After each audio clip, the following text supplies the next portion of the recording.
I'm just gonna fool around, man. Like, just do a thing, you know, whatever. And I'll just, you know.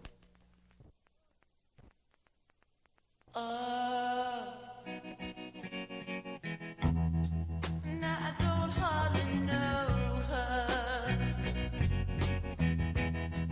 but I think I could love her. Crimson and clover.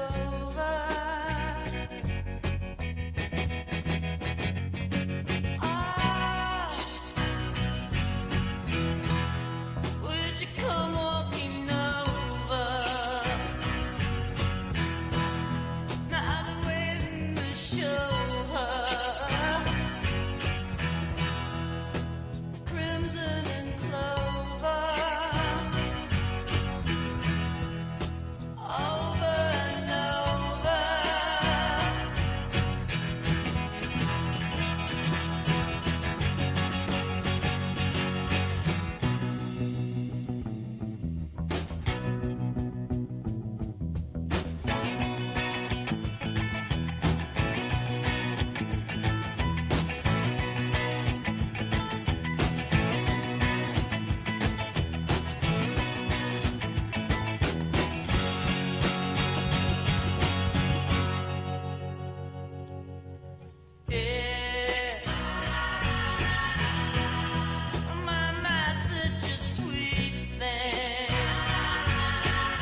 town.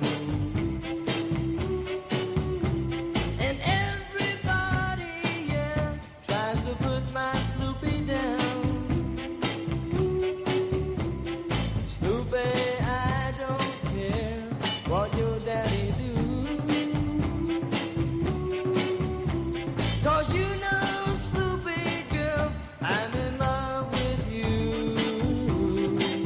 And so I say now, hang on, Snoopy, Snoopy, hang on.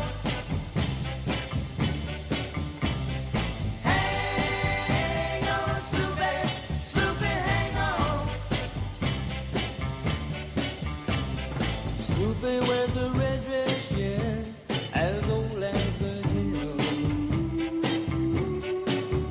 But when Snoopy wears that red dress, yeah, you know it gives me the chills. Oh. Snoopy, when I see you walking down the street, I say, don't worry, Snoopy girl, you belong to me.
Good Saturday morning, everybody. I hope everybody's off to a dope start to their day. Got some sunrise action. It's going to be ridiculous. Cheers, cheers, everybody.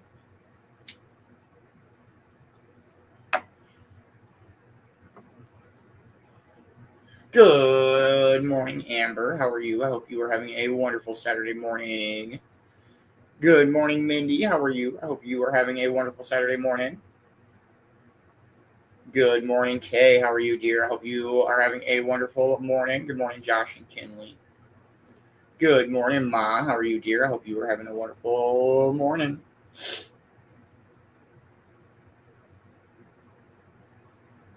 Good morning, Jimmy. How are you, brother? I hope you are having a dope Saturday morning.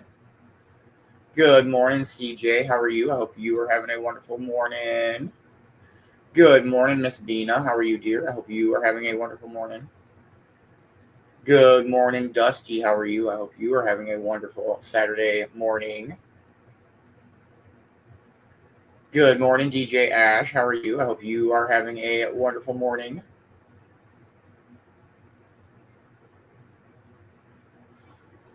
Hope everybody's having a dope start to their day and is ready to wake and bake. Cheers, everybody.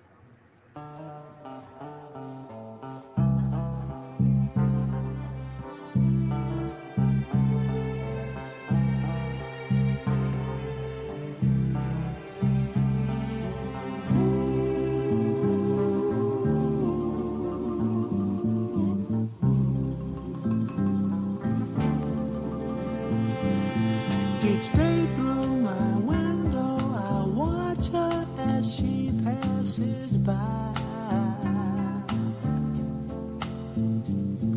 I say to myself, you're such a lucky guy.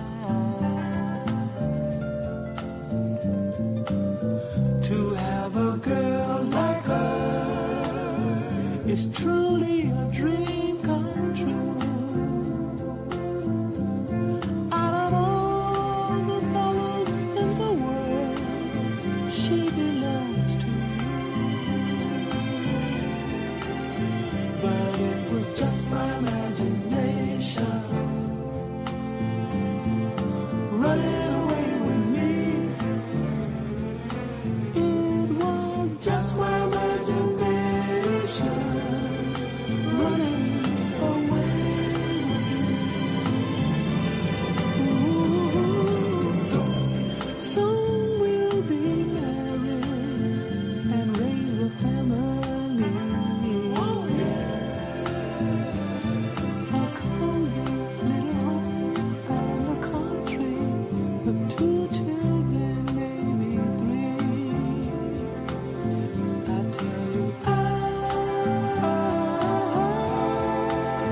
can't get away. This couldn't be a dream, or too real it all seems. But it was just my imagination once again running away with me. I tell you, it was just my imagination running away with me.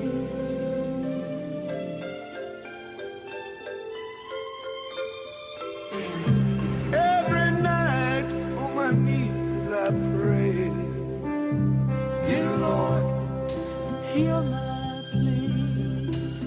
Don't ever let another take her love from me, or I will surely die. Her love is heavenly. When her arms enfold me, I hear a tender rhapsody. But in reality, she doesn't even know me. Just my imagination once again running away with me. Oh, I tell you, it was just my imagination running away with me. I never knew that I can't forget it. Just my imagination. Yeah. Running away with me. Just my imagination.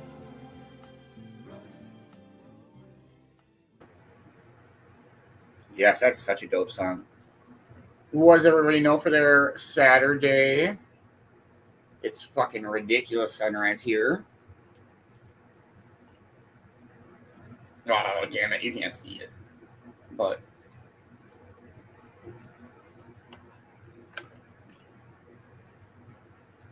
great summer. It's been a pretty chilly morning so far. Morgan's laying down and been kind of chilling and drinking coffee, watching the news, and smoking. Yes, that is Laverne. They got the camera fixed, and trying to find a sunrise that's close to this sunrise, because this sunrise is ridiculously colorful this morning. And it's pretty similar. Yeah. We are 4 minutes out. What does everybody have planned for their Saturday? We got some of this day in history coming up here after 4:20. Morning speaker it up at some point. Just kind of chill and listen to some oldies this morning. Just kind of hanging out this afternoon. Nothing really too crazy. And no show tonight. Just going to kind of chill tonight and take the night off. Other than that, great basement brawl last night. I did not win any knucks. So. Well, Man Bear didn't either, but Kopsky did. 2 weeks in a row now, Kopsky got knucks.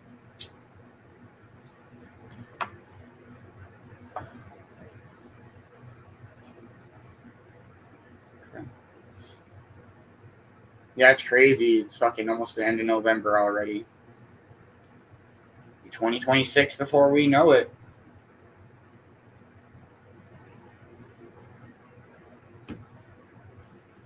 Yeah, it's been a pretty good week. Busy, but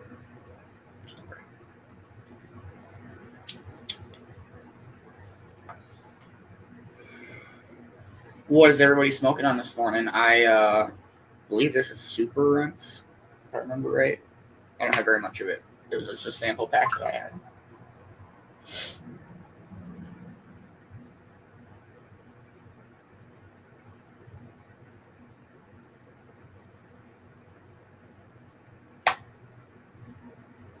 Two minutes out, everybody.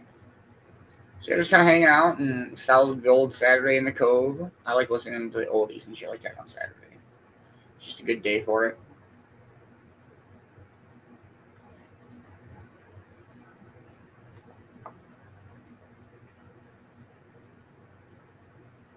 Hey, good morning, Nikki.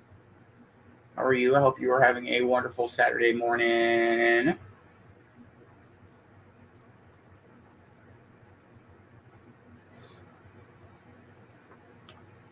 Good morning, Deb. How are you? I hope you are having a wonderful Saturday morning.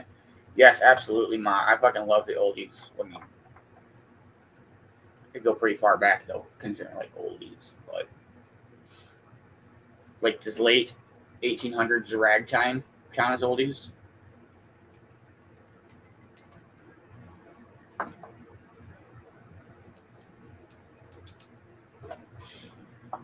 One minute out, everybody. Make sure you are packing up and heating up and rolling up and grinding up and waking up and coffeeing up and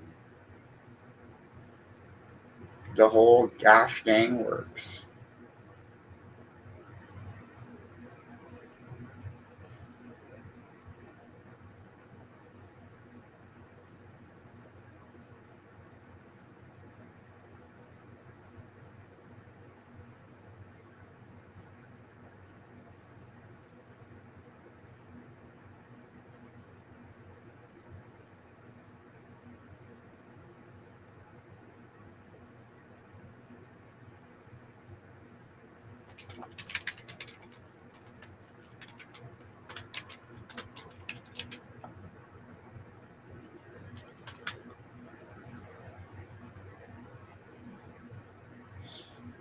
Happy 420, everybody. Cheers. Cheers.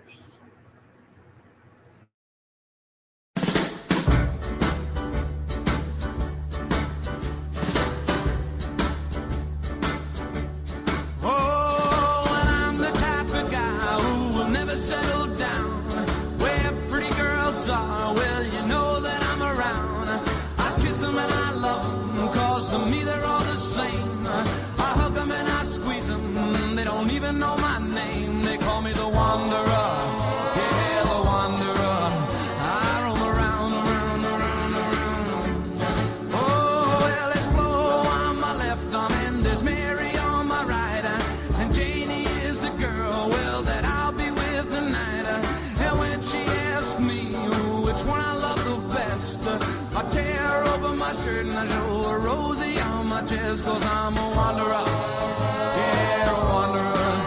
I roam around. Oh well, I roam from town to town. I go through life without a care, and I'm as happy as a clown. I with my two fists divine, but I'm going nowhere. Oh yeah, I'm the type of guy that likes to roam around. I'm never in one place.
Such dope songs.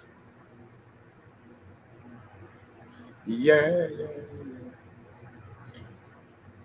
All right, we do have some This Day in History coming up. We'll play one more song and dive on in. Let's go with this one. Cheers, everybody.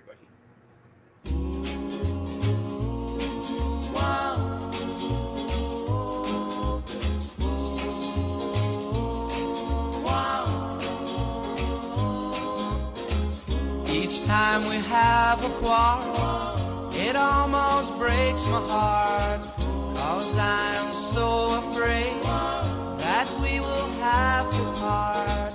Each night I ask the stars up above, why must I be a teenager in love? One day I feel so happy, the next day I feel so sad. I guess I'll learn to take the good with the bad, 'cause each night I ask the stars up above, why must I be a teenager in love? I cried a tear for nobody but you. I'll be a lonely one if you should say we're through. Well, if you want to make me cry, that won't be so hard to do. If you should say goodbye, I'll still go on loving you. Each night I ask the stars up above, why must I be a teenager in love? I cried a tear for nobody but you. I'll be a lonely one if you should say we're through. Well, if you want to make me cry, that won't be so hard to do. And if you should say goodbye, I'll still go on loving you. Each night I ask the stars up above, why must I be a teenager in love? Why must I be a teenager in love? Why must I be a teenager in love? Why must I be a teenager? That's such a great song. All right, Vicki B, what you got for us this morning? Welcome to the weekend. We'll have a rerun today, and I'll add a quote. So grab your favorite cuppa, settle in, and let's see what we have. Every day brings a cascade of stories, personalities, and phenomena that shape the world as we know it, and today is no exception. From groundbreaking designers and daring aviators to versatile artists and an evocative word that captures the interplay of light and shadow. November 22nd brims with inspiration and intrigue. So grab your favorite cuppa, settle in, and let's have a look.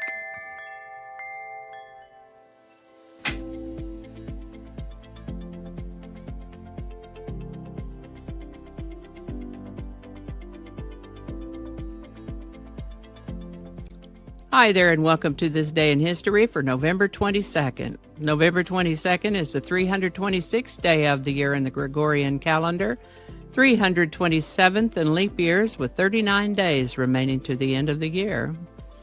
Today's word is umbra. Umbra is a noun that usually refers to a shadow, particularly the darkest part of a shadow where light is completely blocked, although it may also refer to other shadow references like one that tags along with another, like the dependable umbra of the guest of honor. In astronomy, umbra specifically describes the darkest part of the shadow cast by a celestial body, such as during an eclipse. In a solar eclipse, the umbra is the region where the sun is completely obscured by the moon. In sunspots, the central dark part of the sunspot is the umbra. In art, the term umbra is sometimes used to refer to the shadowy areas in a painting particularly in works emphasizing chiaroscuro. Umbra can be used metaphorically to describe a sense of overshadowing influence or a figurative darkness. Here are some example sentences using the word umbra. The hiker rested in the umbra of the tall oak tree, shielded from the blazing sun. Or, during the total eclipse, the observers in the moon's umbra experienced complete darkness and a surprising drop in air temperature. Or, his earlier successes were now in the umbra of his recent failures. The word umbra comes to us from Latin. First known use of the word umbra is in the late 1500s, early 1600s. Umbra. Today's word umbra was suggested by Odyssey viewer at Easy9. Thanks, Easy9. And if you have a word you'd like to see in this Word of the Day segment, drop it in the comments. We'll get it on the list and take a look at it. And with that, this is the birthday of automotive designer and executive Harley Earl, born November 22, 1893 in Hollywood, California. Best known for his transformative work at General Motors, he got his start in his father's coach building business, Earl Automotive Works, where they specialized in custom car bodies for Hollywood stars. His innovative design techniques included making freeform sketches and hand-sculpted clay models, catching the attention of GM executives. In 1927, he was appointed as the first head of GM's newly established Art and Color section, marking the first time a major corporation had a top executive dedicated to design. We can thank Mr. Earl for the Chevrolet Corvette, America's first mass-produced sports car, and tail fins and automotive styling, a trend that became emblematic of 1950s car design. Harley Earl's influence revolutionized car aesthetics and established design as a central element in automotive manufacturing. He retired from GM in 1958 and lived on to the age of 75. Harley Earl. This is the birthday of Wiley Post, born November 22, 1898 in Van Zandt County, Texas. His family moved to Oklahoma when he was 5. Wiley was an indifferent student throughout his school years, but he saw an airplane in flight at a county fair when he was about 15 or so, and was immediately inspired to go enroll in the Sweeney Automobile and Aviation School in Kansas City. From there, he followed various opportunities, including oil field work and with a flying circus. Work on those oil rigs can be really dangerous, though, and he sustained an injury that cost him his left eye. He used the settlement money from that accident to buy his first airplane. From there, alongside navigator Harold Gatty, Wiley Post completed a record-breaking around-the-world flight in 8 days, 15 hours, and 51 minutes. 2 years later, he became the first pilot to achieve a solo circumnavigation of the globe, completing that journey in 7 days, 18 hours, and 49 minutes. Wiley Post's innovative spirit led him to develop one of the first practical pressure suits, enabling high-altitude flight and contributing to the discovery of the jet stream. Tragically, on August 15, 1935, Wiley Post and humorist Will Rogers perished in a plane crash near Point Barrow, Alaska, during an aerial tour. Pretty sure we've talked about that before. Wiley Post's legacy endures through his advancements in aviation technology and his pioneering spirit. Wiley Post. This is the birthday of American actor and musician Stephen Van Zandt. Born Stephen Linto on November 22, 1950 in Watertown, Massachusetts, his mother remarried when he was 7 and he took the last name of his stepfather at that time. He's come to be renowned for his multifaceted contributions to the entertainment industry, adopting the stage names of Little Steven and Miami Steve. He's a long-standing member of Bruce Springsteen's E Street Band, where he plays guitar and mandolin. Beyond his musical endeavors, he's made significant strides in acting, notably portraying Silvio Dante in the acclaimed television series The Sopranos from 1999 to 2007, and starring as Frank Tagliano in Lilyhammer from 2012 to 2014. His solo project, Little Stephen and the Disciples of Soul, has been active intermittently since the 1980s, showcasing his versatility as a musician. He was inducted into the Rock and Roll Hall of Fame as a member of the E Street Band in 2014, and his career is marked by a blend of musical talent and acting prowess, solidifying his status as a prominent figure in both fields. Today's song is My Kind of Town. Written by Sammy Kahn and Jimmy Van Heusen, it was originally performed by Frank Sinatra as part of the original score for a 1964 movie, Robin and the Seven Hoods. Frank recorded several versions of the song that have appeared on different albums, but what brings My Kind of Town to our attention today is that Stephen Van Zandt sang an adapted version of it in the Lilyhammer series. This series, by the way, in case you're not familiar, is a crime comedy drama about a former New York mobster who enters the Federal Witness Protection Program after testifying against his mob boss. He asked to be relocated to Lilyhammer, Norway.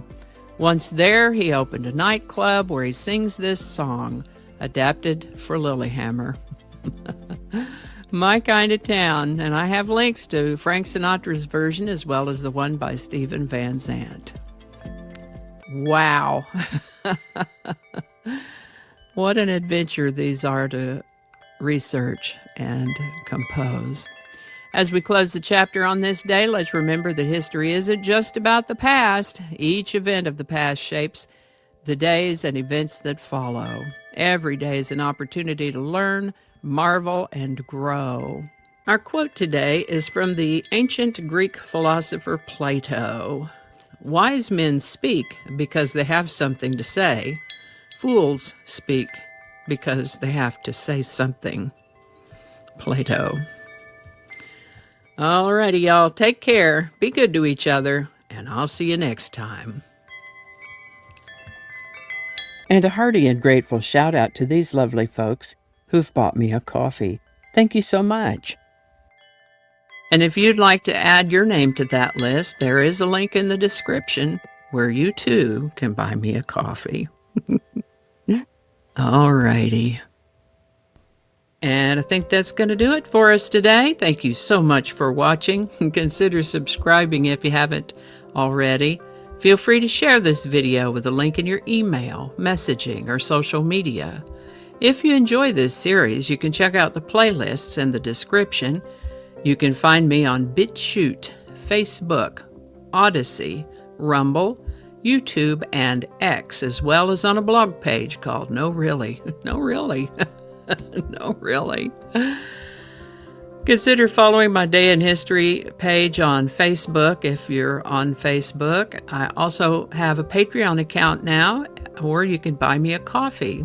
All those links are in the description. Alrighty, that's all I can think of right now. Thanks again, and I'll see you next time. Much love, Vicki. Thank you so much for this Day in History every day. We super duper appreciate it. Please make sure that you are following Vicki on all of the platforms that she mentioned. Check out her Buy Me a Coffee and her Patreon. And hope you're off to a wonderful day, Vicki. All right, let's song of the day it up, everybody. Cheers, cheers. Yeah! Vi har jo en sjef her som elsker Sinatra-fan på sin hals. Og derfor, i den anledning, så har bandet forberedt en låt som vi tenkte vi skulle liksom høre med om What do you feel, boss?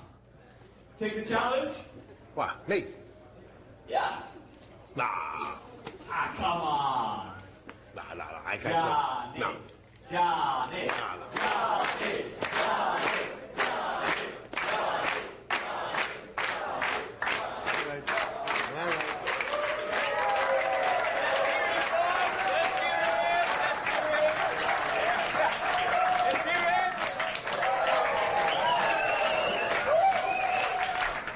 All these people get in my room.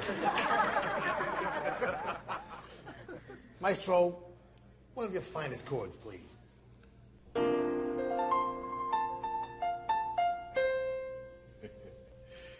Now this could only happen to a guy like me. And only happen in a town like this. Am I right? So may I say to each of you most gratefully,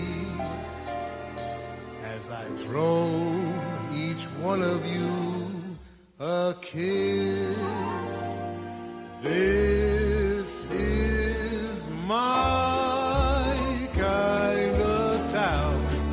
Lilyhammer is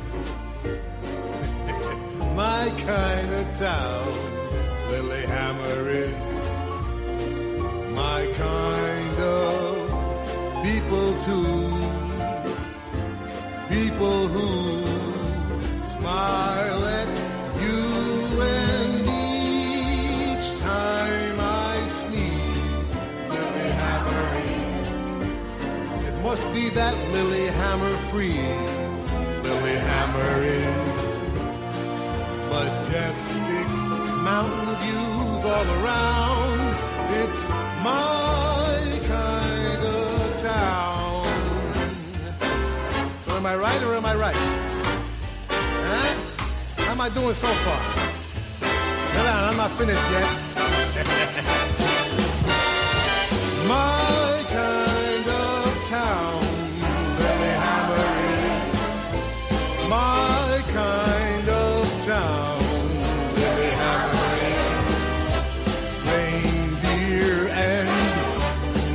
Hello, and you know all that snow, and each time I run, Lilyhammer is busting my buns. Lilyhammer is the calm ice fishing. Lilyhammer is the Olympic ski jump. Lilyhammer is one town that won't let you down. It's my kind of town.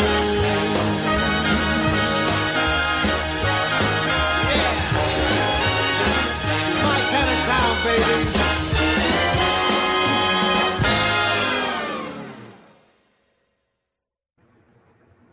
Well, that's fun. Yeah, I really liked that.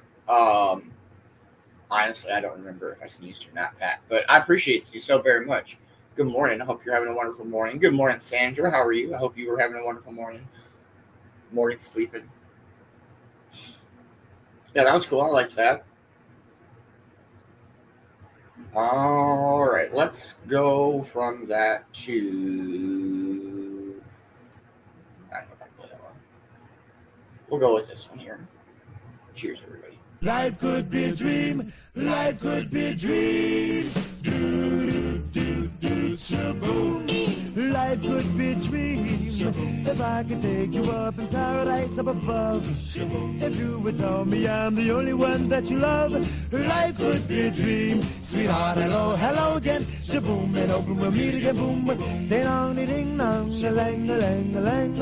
Oh, oh, oh, bip, a bip, a dip. Oh, life could be a dream. If only all my precious plans would come true. If you would let me spend my whole life loving you. Life could be a dream, sweetheart. Every time I look at you, something is on my mind. If you do what I want you to, maybe we'd be so fine. Oh, life could be a dream. Shaboom, if I could take you up in paradise up above. Shaboom, then tell me, darling, I'm the only one that you love. Life could be a dream. Sweetheart, hello, hello again. Shaboom, and hope we meet again. Boom, oh,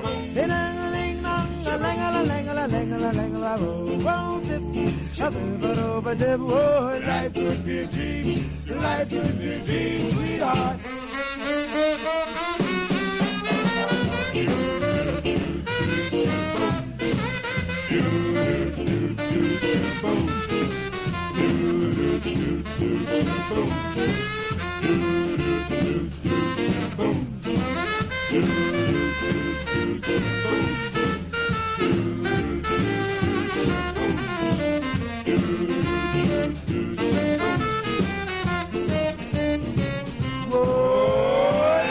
could be a dream. Shaboom, if I could take you up in paradise up above. Shaboom, and tell me, darling, I'm the only one that you love. Life could be a dream. Sweetheart, hello, hello again. Shaboom, and hope we meet again. Boom, boom, boom. Ding dong, ding dong, a lang a lang a lang a lang a whoa, bip, a bip, a do, a dip. Oh, her life could be a dream. Her life could be a dream. Do, do, do, shaboom. Now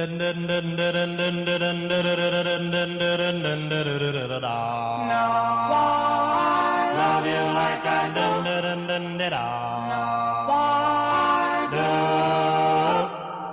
Don't know why I love you.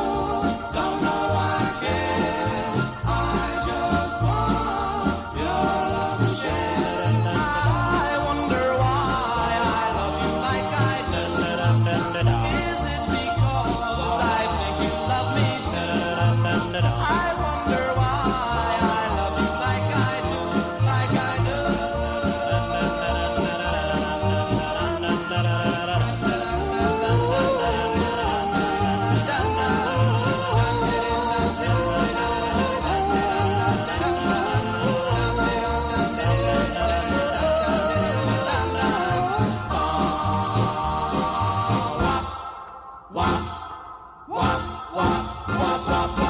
I told my friends that we would never part.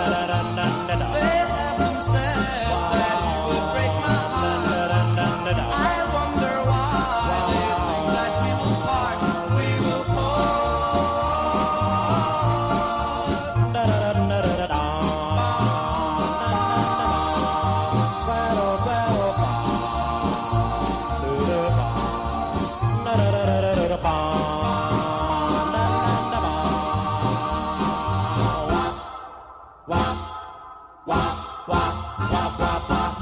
when you're with me, I'm sure you're always true.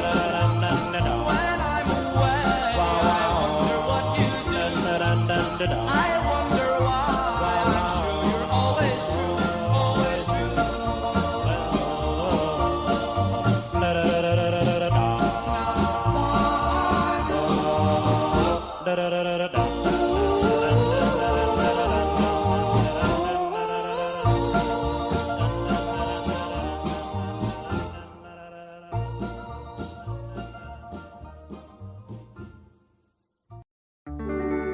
Here's my story, it's sad but true. It's about a girl that I once knew. She took my love, then ran around with every single guy in town. Hey, hey, whoa, whoa,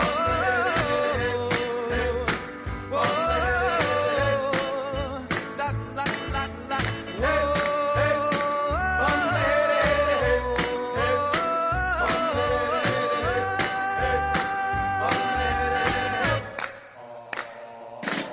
yeah, my should I known it from the very start. This girl will leave me with a broken heart. Listen, people, what I'm telling you, I keep away from a runaround Sue. Yeah, my Miss lips and a smile on her face, the touch of her hand and this girl's warm embrace. So if you don't want to cry like I do, I keep away from a runaround Sue. Whoa.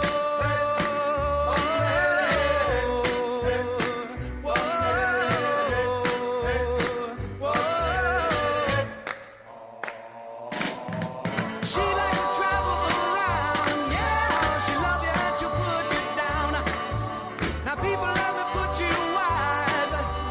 Sue goes out with other guys. Here's the moral and the story from the guy who knows. I fell in love and my love still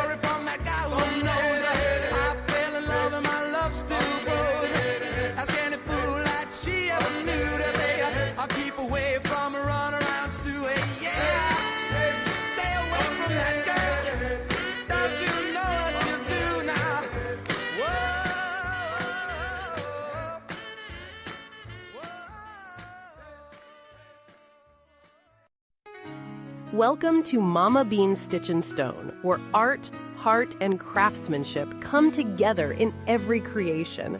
This is more than a business, it's a labor of love, where every piece carries the warmth of human touch and the beauty of handcrafted excellence. At Mama Beanz Stitch and Stone, you'll discover timeless artistry in every stitch, stone, and sign. Each creation is crafted with meticulous precision and boundless creativity, transforming ordinary materials into extraordinary keepsakes that tell your unique story. As a mother, grandmother, and artist, she approaches each project with a unique blend of technical mastery and emotional depth, ensuring every piece becomes a cherished heirloom that speaks directly to the heart.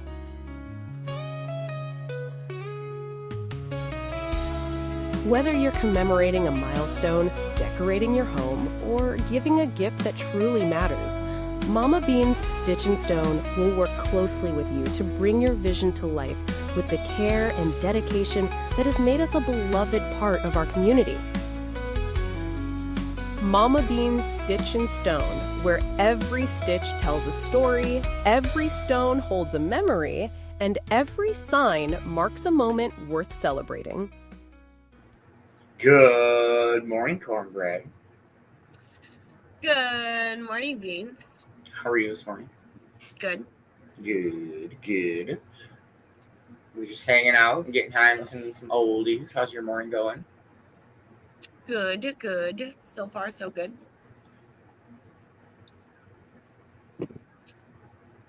Good morning, Ma. Good morning, CJ. Good morning, Cody.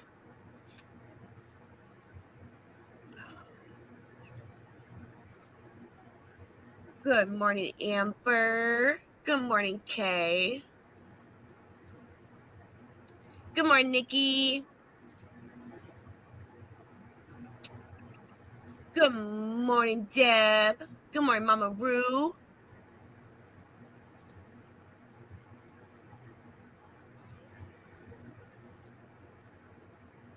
Good morning, Pat. Good morning, Sandra. I hope everybody is having a great Saturday morning. It's been a dope morning. Of course, it's Saturday, though. Yeah, Saturday. I didn't want to get up either. Well, are you ready to wake and bake? Yeah. All right, you got some catching up to do. But do I, though? Maybe. Cheers. Do I? Cheers.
What up, Faisal? How are you, man? I hope you're having a wonderful morning. Good morning, Faisal. Good morning, Ash.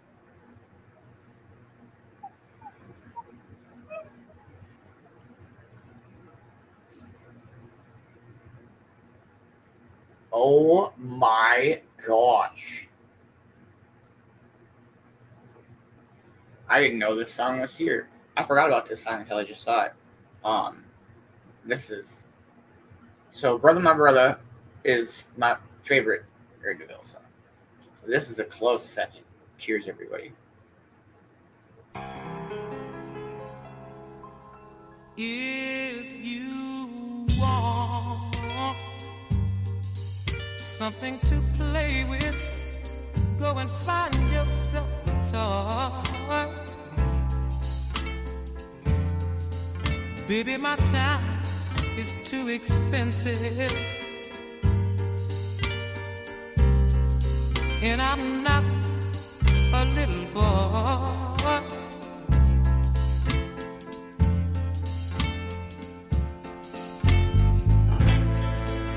If you are serious, don't play with my heart, it makes me furious.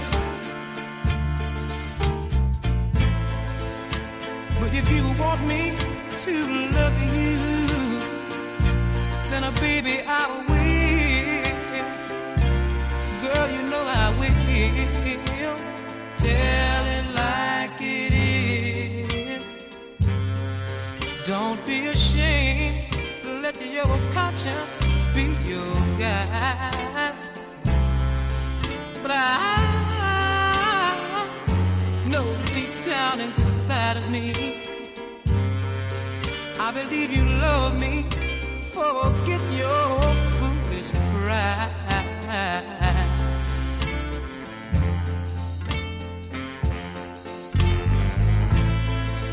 Life is too short to have sorrow. You may be here today and gone tomorrow. You might as well get what you want. So go on and live. Baby, go on and live. Tell it like it is. I'm nothing to play with. Go and find yourself a toy. But I tell it like it is. My time is too expensive, and I'm not your little boy.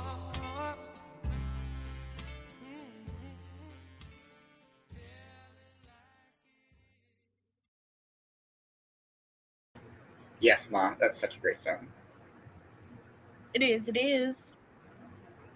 So you got planned for your day, Cornbread? Relaxing.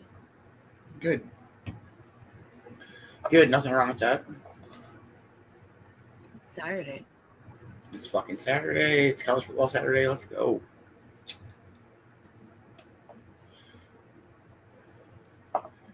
All right, we do have our morning speaker coming up. We'll play a song and dive on in. Let's go. Cheers.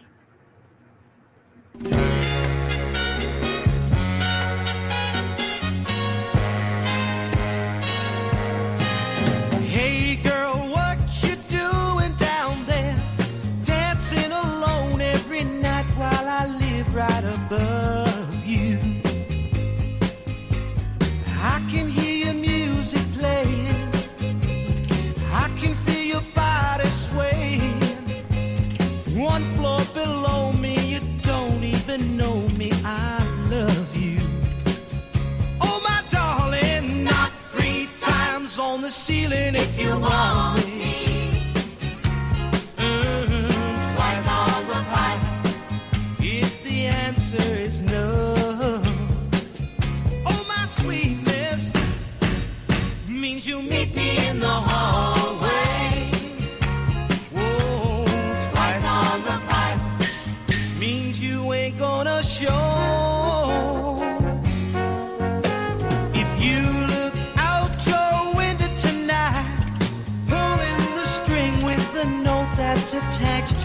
heart. Read how many times I saw you, how in my silence I adored you, and only in my dreams did that wall between us come apart. Oh, my darling, knock 3 times on the ceiling if you want me. Twice on the pipe if the answer is no. Oh, my sweetness means you'll meet me in the hallway. Oh, twice on the pipe means you ain't gonna show.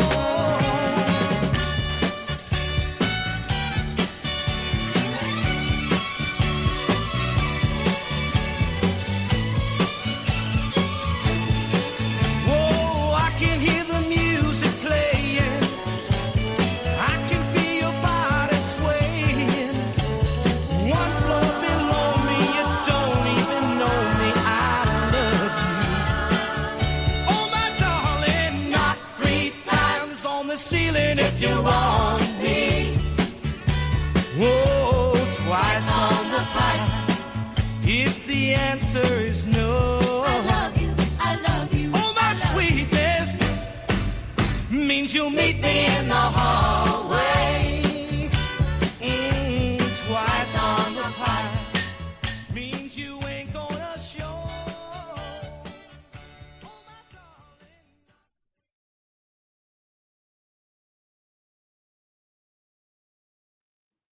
Oh, let's go. Oh man, what the heck? Hey, come on, Kinley, let's go, Kinley. I need to do the same. Ma, are you ready? Did you take your meds?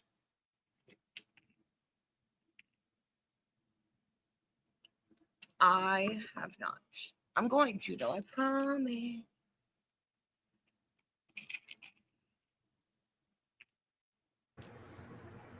Let's go, Meds. Let's go. I'm almost there.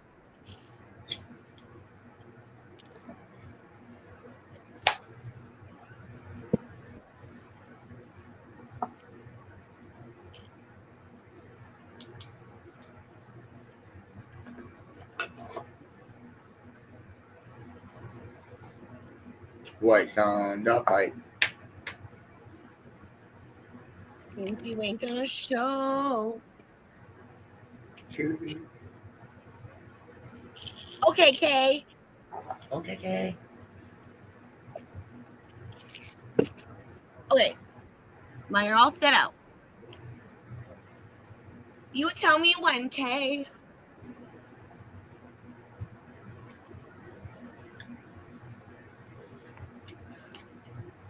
What up, Josh?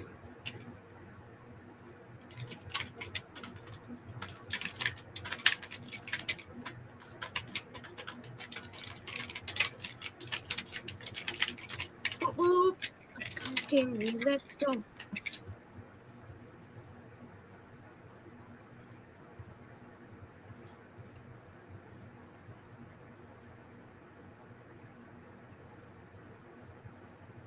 Okay, Kay and Kinley, let's go. Next time.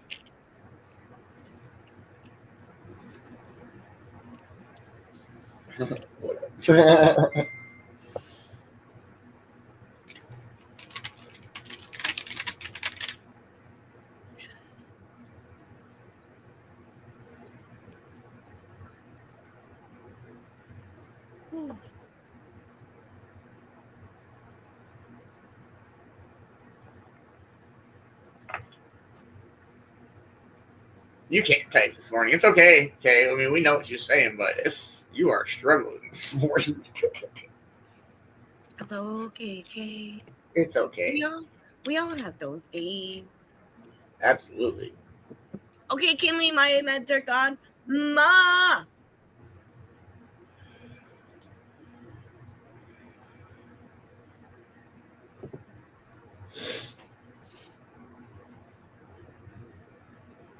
Let's go, Kinley. Let's go. Hey, good morning, Scott. Good morning, Scott.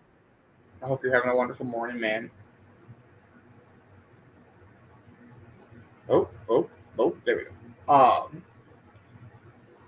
Hey, let's go, Mama Roo. Let's go, Mama Brew. I took mine, Mom.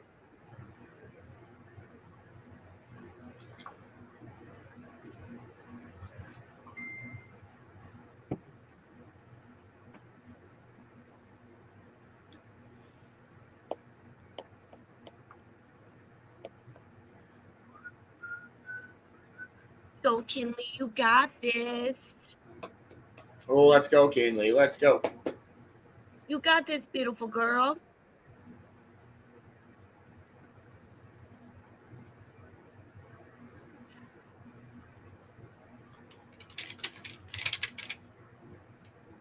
Good morning, Kinley. Much love, sweetheart.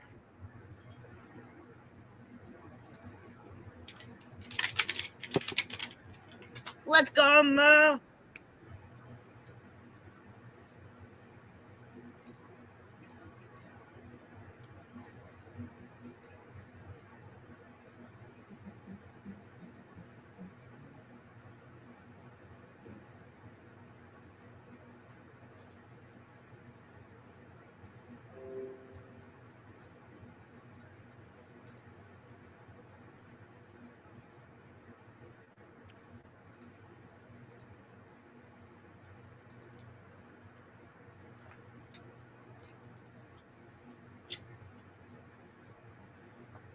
Let's go, Kinley. You got this.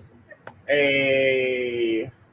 All right, we'll play a quick song and let Kinley finish her mix, and we'll dive into our morning speaker. We're going to take a step away from the solid gold oldies, but this is such a good song. So, cheers, everybody. Cheers.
Let's go.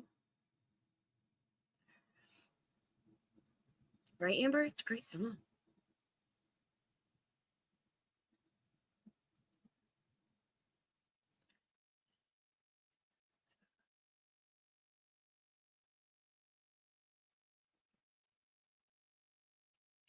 How's it going over there, Kinley?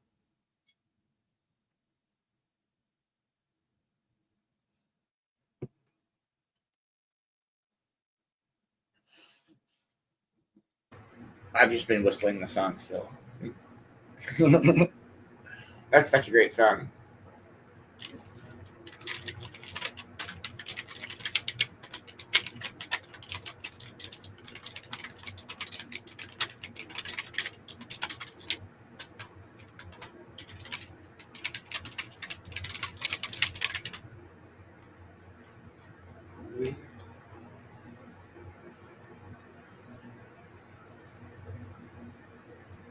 Oh, man.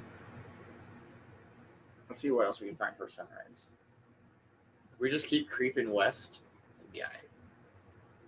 Creeping.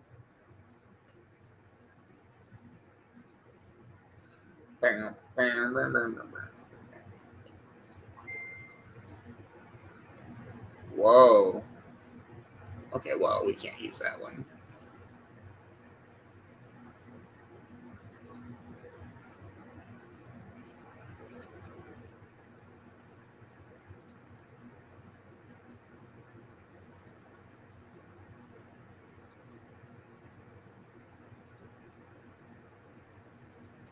Let's go, Kinley. Good job.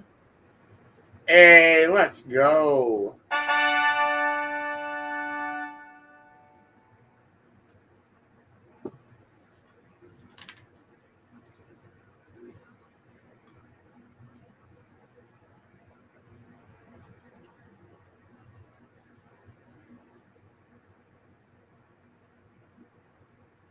It's all shitty up in Duluth.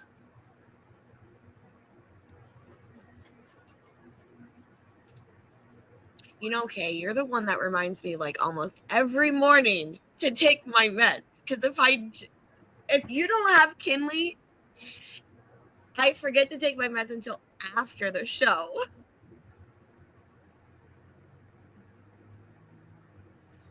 So thank you. Thank you, Kinley and Kay. Somebody's got to keep me on my toes. That part.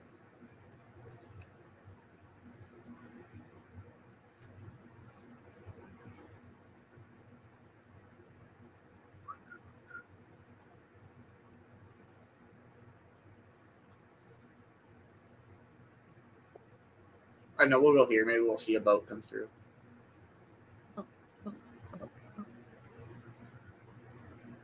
All right. Our morning speaker this morning is going to be Matt Lerner. And he's going to be answering a bunch of different questions on neurodiversity.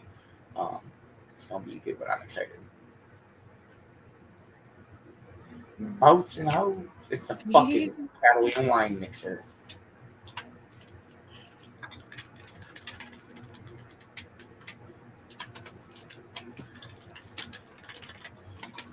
Ah.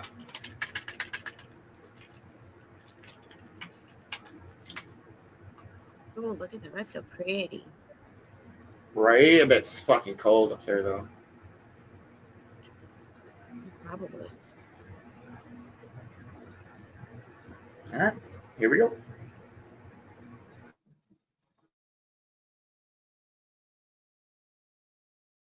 Hi, I'm Matt Lerner. I'm an associate professor and program area leader at the A.J. Drexel Autism Institute. I'm here today to answer your questions from the internet. This is Neurodivergent Support.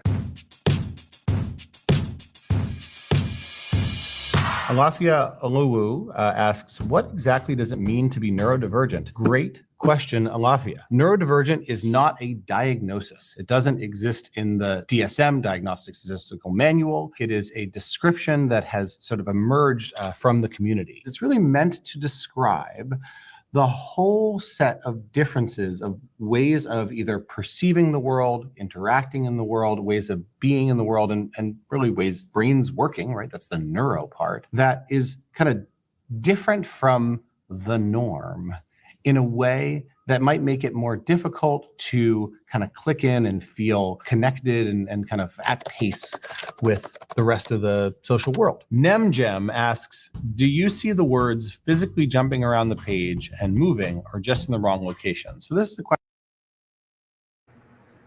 Good morning, Roy. Good morning, Roy. Hope you're having a wonderful Saturday morning. We're just starting our morning speaker, Matt Lerner, and he's going to be answering some questions on neurodiversity. Here we go.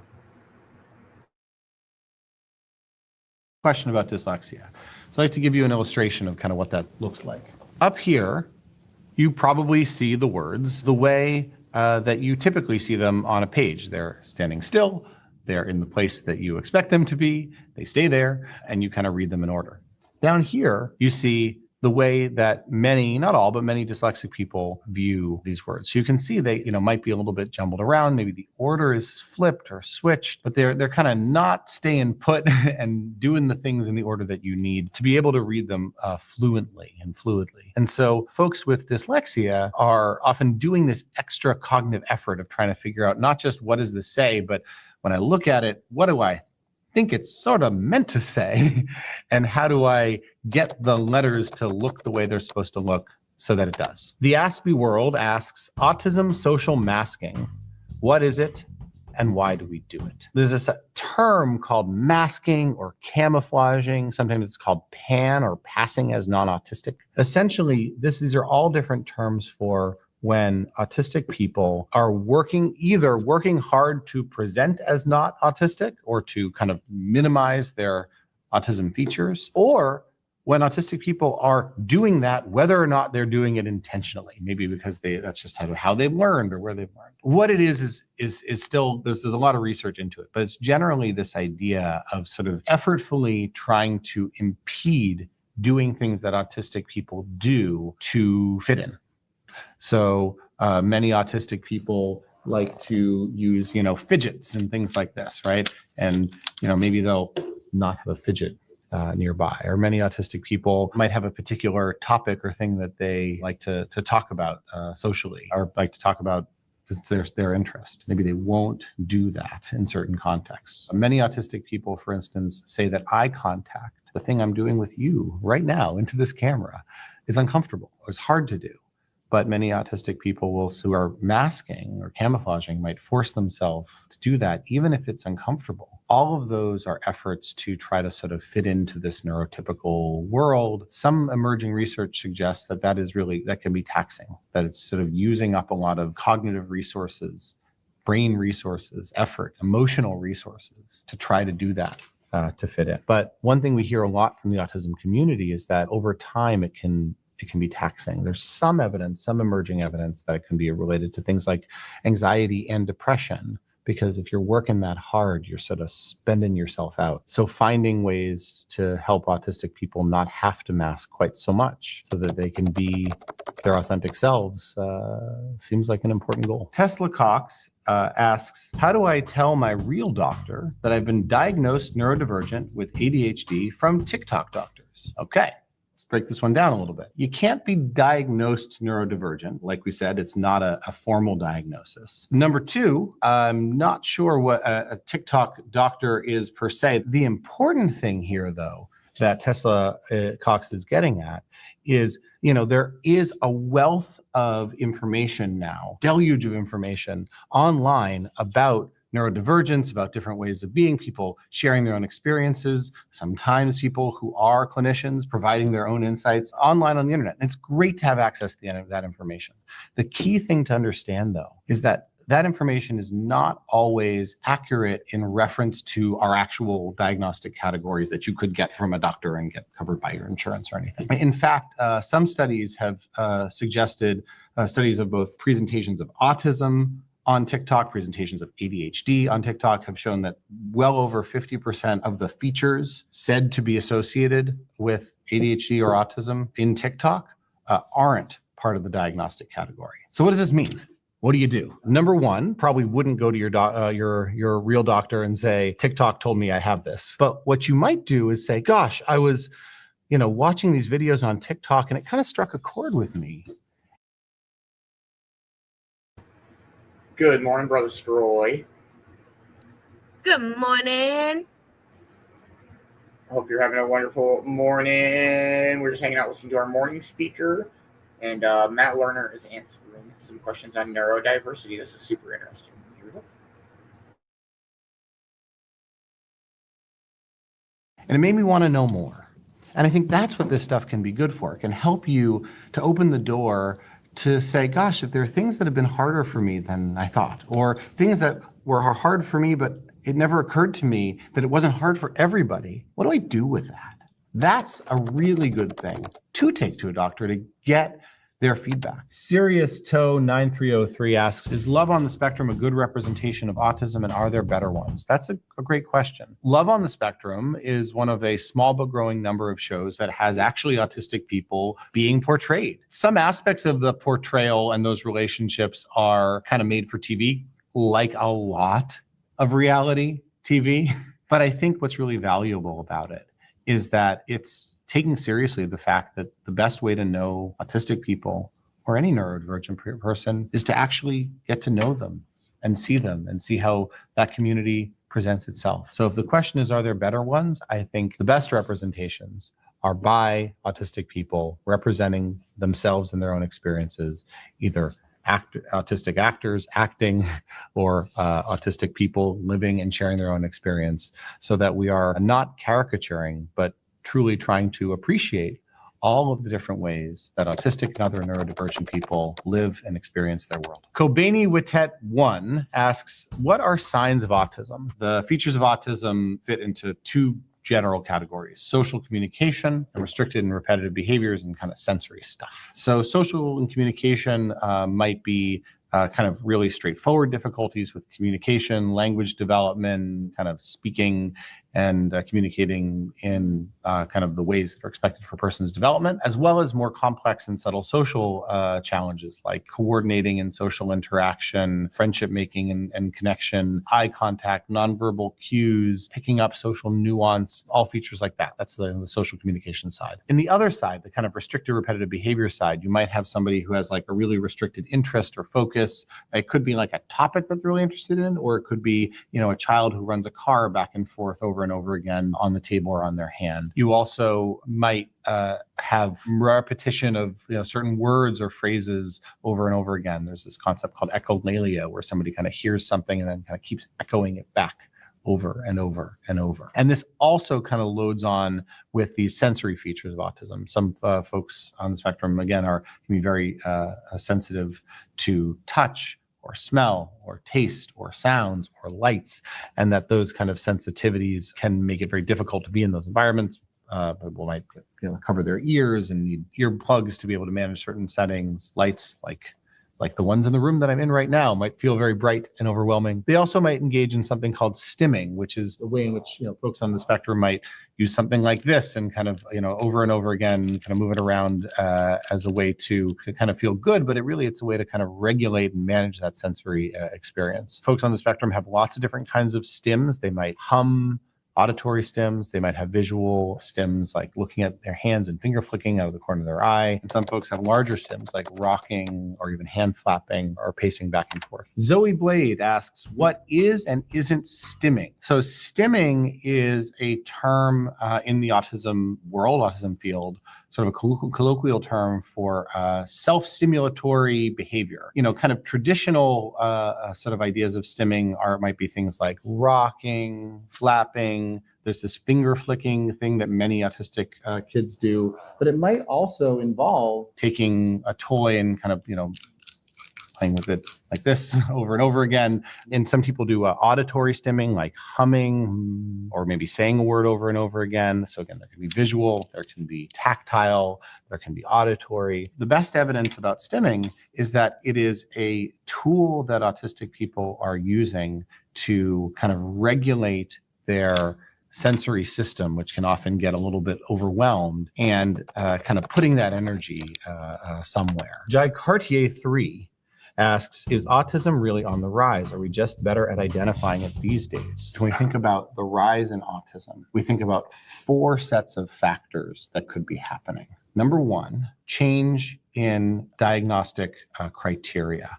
So when you look at the DSM, or Diagnostic Bible, back in the 1980s or even earlier, there were fewer ways to have autism, and they generally required much more significant challenges to be on board. Somebody who is developing language at a sort of usual rate and is integrated into school would have a lot of trouble even getting an autism diagnosis. Those folks were there, but they weren't getting autism diagnoses back in the 80s, 70s, earlier. It really wasn't until the DSM-4 in the mid-90s that we even had these sort of broader criteria, broader ways of having an autism diagnosis. And so that change alone has dramatically expanded the ways to even be diagnosed as autistic. So that's contributed a huge amount to the rise. The second is broader awareness, and these things go hand in hand. And so, somebody who's going to their, doctor somewhere in the middle of like a rural county in the middle of the country, that doctor, 20, 30 years ago may have never seen an autistic person and may have never even thought to look for autism. But now we know more about autism. There are more representations in the media. There's much broader awareness. And once folks start to see somebody who's autistic in their practice or in their world, they go, oh yeah, I can kind of notice that. The third thing has to do with changes in stigma and how autism is viewed. So because of the first two things, all of a sudden, the ideas it used to be that, getting diagnosed with autism was quite scary for families. For some, it might still be, but much more commonly, the idea was, what is that and what's going to happen to my child? The last thing, the fourth, is a true rise in autism, even after correcting for population growth and understanding that populations grow over time. The best we can tell from really good epidemiological research over many, many years, looking at millions of people, is that the vast majority of the rise in autism is attributed to the first three things. That is most of why autism is on the rise. Quinn the Cats asks, this is about to sound like the dumbest question ever, but what exactly is ADHD? It's not a dumb question, Quinn the Cats. There are kind of three types of ADHD, and they kind of each answer the question. One is ADHD inattentive type. So meaning folks with ADHD inattentive type struggle to pay attention, maintain attention. They might seem to sort of, wander off or have trouble kind of staying engaged in a conversation or on a topic, and might struggle academically as a result of this. Then there's what's called ADHD hyperactive type. And these are kids who kind of move all around the place, have trouble controlling their bodies, have trouble sitting still. There's a item on kind of the ADHD questionnaire that says acts as if driven by a motor. And I feel like this is the one when I talk to parents often, they're like, yeah, that one. He acts like he's driven by a motor and the motor doesn't stop. And then there is ADHD-C, which is the most common, which is the combined type, which is basically the inattentive stuff and the hyperactive stuff all mushed together. A Redditor asks, what did people with autism do in the past? So the answer is that people with autism in the past did the same things other people did. They existed out in the world. There's a book called Autism in History that profiles a lord, kind of sub-lord from the countryside. It makes the case that this particular person was autistic. The idea is that he happened to be in an environment where his quirky way of being was notable. He showed up, a lot of the stuff comes from court documents, but he had kind of all of these supports and resources and things around him, and he kind of went about his life in his kind of very unique and particular way. So in that book, the court documents describe him as having odd sorts of movements. They would say he would sort of ramble on in ways that they considered to be, incoherent, but they said not unintelligible, that, they sort of were streams of meaningful words and sentences, but that they didn't really have a way to contextualize what he was saying and meaning. Sort of in the same way that somebody on the spectrum might, have a real strong, what we call perseverative interest, like a fixation, just sort of talk about that without necessarily checking that the other person is following along with what they're saying. Description mean 9351 asks, people keep saying that I can't have Tourette's because I developed it at 2. People say you have to be born with it. You can develop tics later on, and there are lots of different reasons and ways that tics can kind of onset later. But yes, a person can start to develop tics at 2 or even later than that. I screwed up real bad asks, my tics feel half voluntary? Question mark. So this is about Tourette's and other tic conditions. So tics are kind of an interesting phenomenon. One way that people think about tics is there's this sort of like surge of feeling a need to do a thing, and that surge is like a wave that's cresting over a person and kind of can't be stopped. The kind of historical way of thinking about it that psychologists sometimes say is that it's easier to stop a tic once it starts than to stop a tic from starting. So half voluntary. The idea is that the sort of surge of the wave of kind of compulsion that comes from it, the tic might be able to be kind of diverted. Right? Maybe the idea is that, if a person can feel it coming on, they might be able to say, all right, I'm going to, do this motion, but not that, or I'm going to do my best to kind of hold it back. So there's almost like this, it's like you can put a canal along the wave that you can kind of pick something about it, even if you can't pick it. Paper Joshi asks, I never understood how hyperfocus is a symptom of ADHD. It's a really good question. So ADHD broadly has to do with, sort of difficulties sustaining attention, kind of hyperactivity, maybe working memory problems. So how is it the case that folks with ADHD can hyperfocus if their problem is focus? Well, one way to think about it is ADHD can almost be seen as difficulty with the sort of lever that regulates your focus. Often what we have to do throughout our day is take our focus and kind of pivot it somewhere else and say, I'm focusing over here. I'm focusing over here.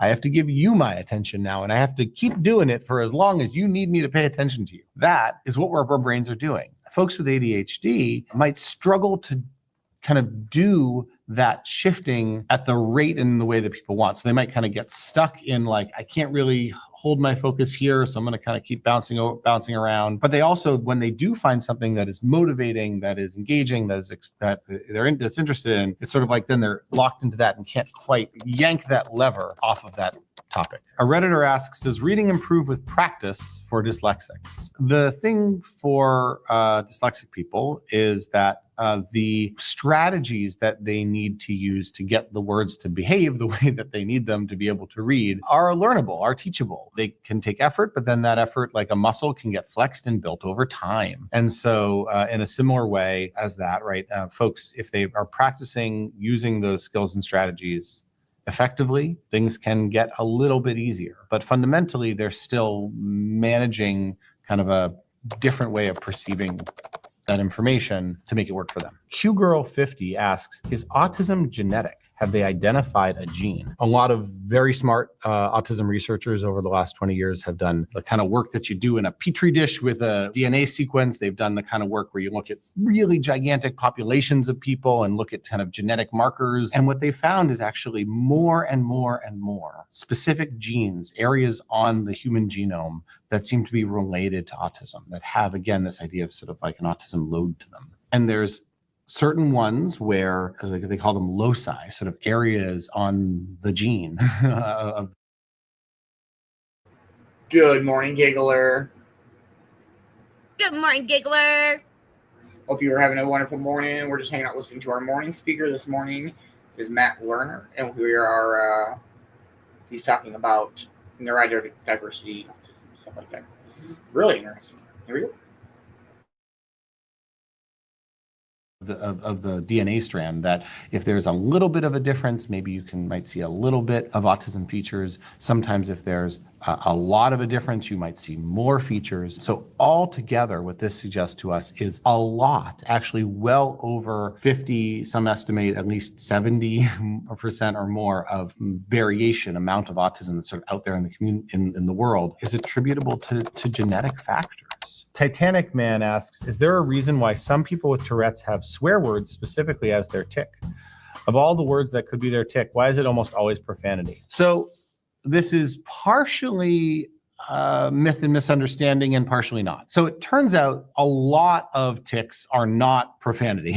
Many folks with Tourette's have much subtler presentations. They might be really small tics, little motor tic, a slight smirk or a twitch of the eye, or, kind of a little head tic that can happen. And those are actually much, much more common. They're not as attention grabbing. And so people don't necessarily notice them and call attention to them quite as much. And so, yeah, it's not the case that most people with Tourette's, for instance, have swear words as their tics. It is the case, though, that there are a subset of folks where their tics are profanity. It's a little bit complicated as to why, and there's a lot of interesting research kind of trying to understand this question. The best that I understand is that to some extent, tics do have to do with this kind of motivation and self-regulatory system, right? There's this sort of urge, sort of surge, like you said before, and then this kind of pullback. And the thing is, there are lots of things that we try to self-regulate about during the day, right? We try not to have road rage.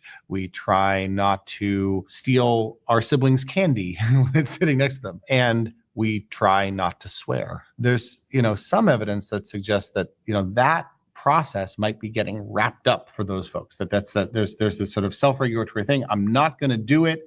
And the brain is kind of like, all right, I'm going to push through the thing I'm really don't want to do right now. I'm not meant to do right now. And it becomes that thing. And then it gets stuck. That's one of the, I think, more intriguing ideas as to why, when it's profanity, why it's that. Estella Like Salt says, genuine question, if ADHD is viewed as a problem to where medication is taken for it, why is it not the same with autism? This is a genuine curiosity. I'm not saying that either should be medicated. Please don't take this as I'm saying autism should be medicated. Appreciate the sensitivity, Estella. The answer actually is that has less to do with the idea that the medical field thinks that one should and the other shouldn't. It actually has to do with the available medications that exist. ADHD since the 80s has stimulant medications and then now other types of medications that help to manage attention and focus and self-regulation. For autism, the sort of quest for medication has, even, assuming that you sort of believe in medication as being important, which many do, has been a lot more fraught. As I've described, autism has these sort of two core areas, right? Social communication, restricted repetitive behavior. And we haven't found many things that can really, on their own, help with the social communication piece. Social stuff is a lot more complicated than regulating attention. Same thing for restricted repetitive behaviors. There's sort of some evidence of some things that can help a little bit if folks are like really, really struggling a lot with those things. But for the most part, that's a lot more difficult. Two, there are a couple of medications that are FDA approved to address things like significant aggression in folks on the spectrum, but that's really only for a subset of people who are experiencing those challenges. And importantly, you might notice that's not a core part of autism. A Reddit user asks, is there a way to treat ADHD without meds? Great question. So yes, there are behavioral and psychological treatments for ADHD and within kids and adults. In childhood, there are a number of kind of what are called like behavioral parent training or parent management type approaches, which involve helping to kind of boost what's called like the salience, or the ways in which things that kids with ADHD might miss that they kind of need to do, helps them kind of attend to it by giving them lots and lots of reward and support and attention for kind of getting it, right? Because many ADHD kids, they kind of might know what to do or have a sense of what to do, but they kind of miss it in the moment, or they can't figure out how to translate that knowing into doing. Bass Billions asks, what does on the spectrum mean? Autism is also called autism spectrum disorder in the DSM. Even though lots of different things are spectrums, lots of different conditions, autism has sort of come to be referred to as sort of the spectrum. And what's really interesting is that autism has undergone an incredible evolution over the last several decades. As recently as the 70s or 80s, people thought of autism as the most categorical thing.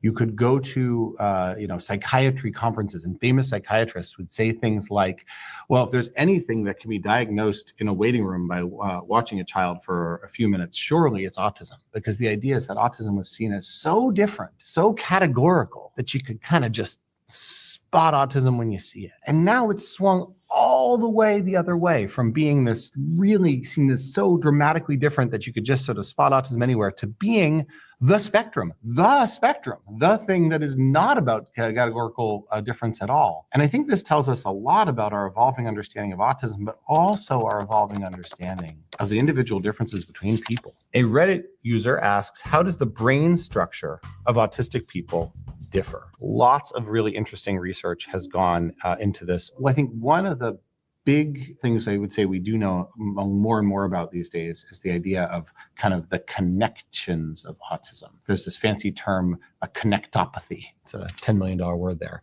But the idea that autism can be defined by a difference in the way the brain interconnects with itself. And while this is still evolving, broadly speaking, there's this idea that autism has a lot more connections. Autistic brains have a lot more connections kind of locally, kind of close by, little short distance neuron connections, but that globally, kind of long distance connections across different regions of the brain, there seem to be fewer of them. And there's actually even some thought that this might help to explain some parts of what we understand about autism, because maybe those short distance connections, they might be telling us something about some of the difficulties in sensory processing. It might be like, if you've got all these short distance connections going fire, fire, fire, fire, fire, it might be harder, if things are really loud or things are really bright to manage that. But then those longer distance connections, which are used maybe for more broader processing or development or learning, those, if they're sparser, might take longer. It might be more difficult for those connections to kind of grow and learn. Arcticos02 says, what age do you think it would be appropriate to diagnose someone with autism? So one thing we do know is that autism is by and large with you at birth. So by the time somebody is born, their brain is sort of wired up in that direction if they are autistic. Those developmental trajectories can change one way or another in a variety of different ways, but that's by and large what we know. So one of the goals actually is to get diagnosis as early as possible so that there can be support as early as possible, early intervention and other kinds of supports, which you can get in every state in America. We want to make sure that those things are available so that folks have the best opportunity. For years, it was thought that 3 might be kind of on the early-ish side, then would sort of push to 2. And I would say, clinically, it's now possible using some of our best diagnostic tools to diagnose toddlers, even down to like 18 months, some even down to 12 months using our clinical tools. But increasingly, diagnostic science in autism has really been picking up, and there are now some cutting-edge studies using tools like some kinds of brain imaging and eye tracking that are promising for diagnosing autism as young as 6 months and maybe even younger. So let's see where that goes. Judicia I Review asks, does autism correlate with IQ, or does high IQ correlate with autism? Headline here is that autism does not really correlate with IQ. Autism does not discriminate by race, color, IQ, or other features. Autism exists everywhere in the world across the whole spectrum of being. I think the interesting kind of tricky question here is that very often, because of the different ways of thinking and processing that autistic people have, performance of autistic people on IQ tests can be really different. You can have these big splits or sort of islands of ability where somebody might seem to have really strong verbal ability, but then much less strong ability in other areas like processing speed or self-regulation or visual perception. Or it might be the other way. They might have great visual perceptual or processing ability and less ability in spoken language. Pip D. Burley asks, what myths about autism annoy you? What is the reality versus the myth? There are a lot of myths about autism, but probably the one that is often most frustrating is the idea that autistic people lack empathy and can't understand the feelings of others. This is very common kind of colloquial idea that comes out of sort of observing autistic people kind of seeming disconnected and sort of seeming not to pay attention to the needs of other people, seeming off to be in their own world, right? Autism, literally from the Greek, means self-ism. Autos is self. And so there's this notion, I think this implicit notion that autistic people are self-ish, that they're sort of focused on their own needs and can't really feel those of others. But actually, autistic people will tell us all the time that that's not true, that that's not their experience at all, that maybe they might struggle to communicate their understanding in the same way, but that they can very much. And increasingly research, even on very young and even, minimally verbal autistic people shows us that myth really is myth, that autistic children and adults do co-feel. They can empathize, often sometimes quite profoundly. In fact, so much so that they're overwhelmed by, the feeling of another person. And that itself might interfere with the ability to express it. That's all the questions for today. Hope you learned something. Until next time. That was cool. That was super interesting. I enjoyed that. Yes. All right, let's see what we got for some tunes.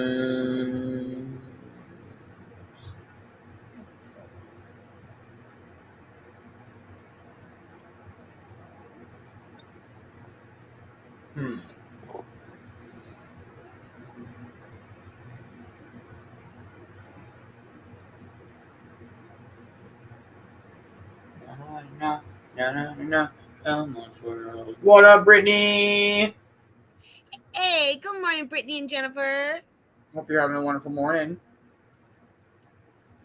All right, cheers, everybody. Cheers. Dip, dip, dip, dip, dip, dip, dip, dip. You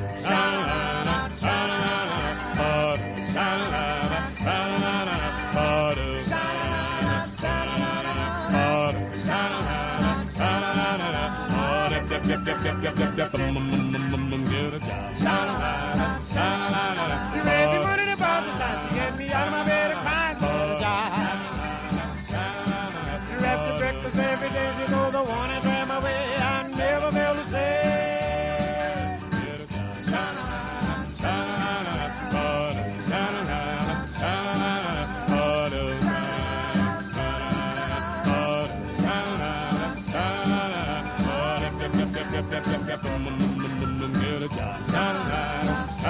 Well, when I get the paper, I read it through and through, and my girl never fails to say, if there is any work for me,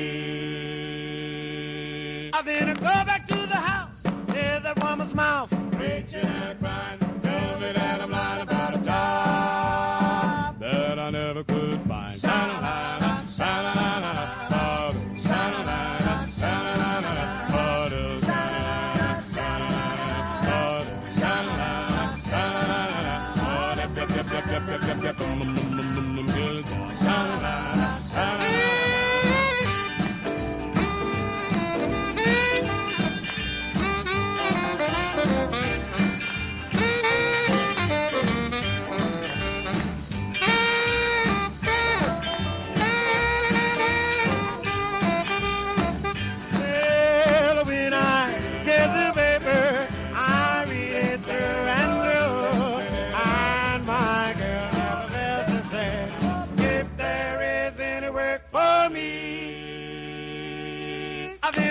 To the house, I hear the woman's mouth, preaching and crying, tell me that I'm lying about a job that I never could find.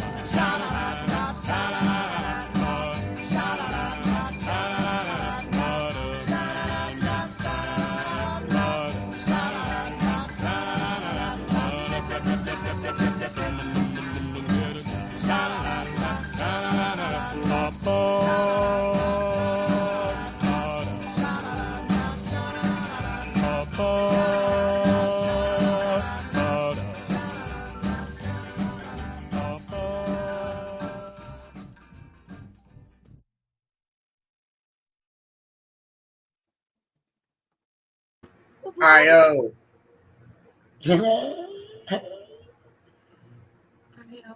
Let's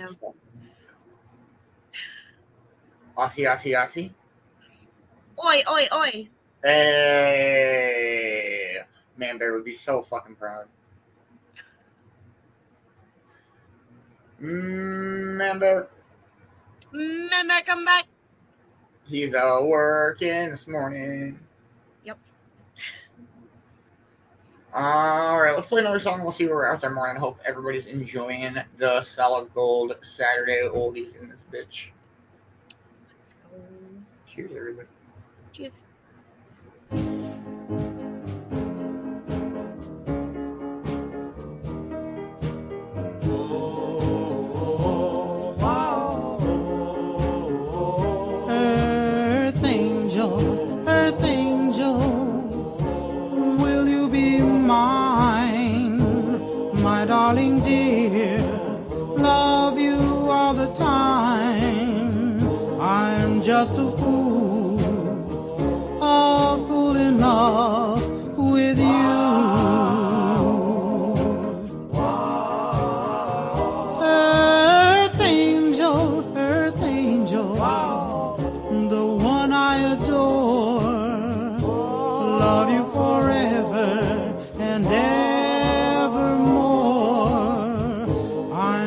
just a fool in love with you.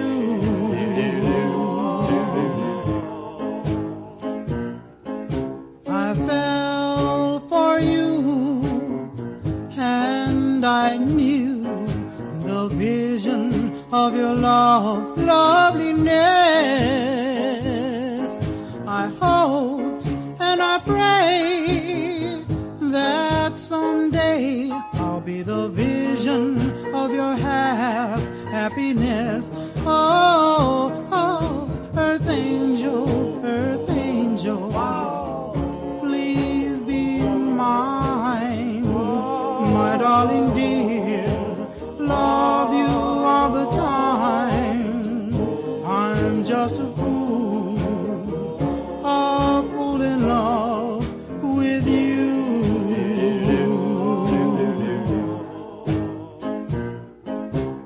I fell for you, and I knew the vision of your loveliness. I hope and pray that someday that I'll be the vision of your happiness. Oh, earth angel, please be mine, my darling dear. Love you all the time. I'm just a fool in love with you.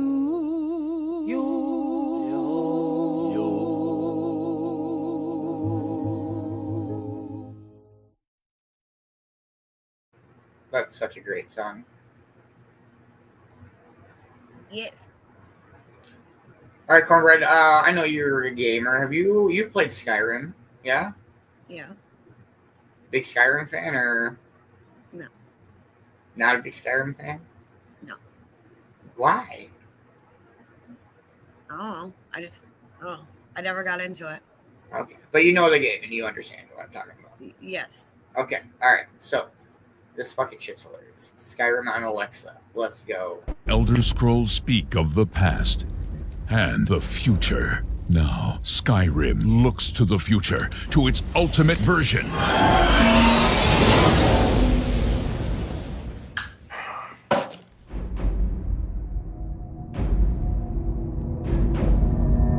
Alexa, play Skyrim. You're level 57 and see a tall snowy mountain. Climb it. Now, Skyrim and life become one. A mud crab scuttles towards First you. Roda! I didn't catch that. First Roda! I didn't quite catch that. First Roda! Your shout echoes all the way to Sovngarde. What happened? First Roda. That's the command for knocking things over. Is there a command for picking shit up? Haven't reached that level yet. I'm sworn to carry your burdens. Ooh. The dragon unleashes fire breath on you. Okay. You have 7% health left. Oh, shit. I drink a health potion. You are out of health potions. How many wheels of cheese do I have left? 473. Okay, I eat all the cheese. I eat all of the cheese. All of it. Hey, hun. Remember what the doctor said about dairy? Yes. Right, yes, of course. You're the greatest. Thank you so much. I ate all of the cheese. Introducing Skyrim, very special edition. Also coming soon to Etch-a-Sketch, Motorola Pagers, Oh, shit. and your Samsung Smart Refrigerator. Isla Noose. Oh, that's cool. I fucking love Skyrim. Oh, that's great. I was waiting for when he said, "Hey, Alexa," I was waiting for mine to go off. Oh, she didn't. Hey, Alexa. Oh, man. What else we got here? Right, Brittany? A command for picking shit up. I haven't fucking got that level yet. I love that shit.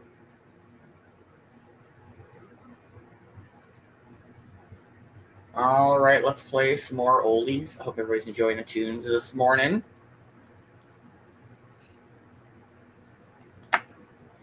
Cheers, everybody. Cheers. Take out the papers and the trash, or you don't get no spending cash. If you don't scrub that kitchen floor, you ain't gonna rock and roll no more. Yakety yak. Don't talk back. Just finish cleaning up your room. Let's see that dust fly with that broom. Get all that garbage outside, or you don't go out Friday night. Yakety yak. Don't talk back. You just put on your coat and hat and walk yourself to the laundromat. And when you finish doing that, bring in the dog and put out the cat. Yakety yak. Don't talk back.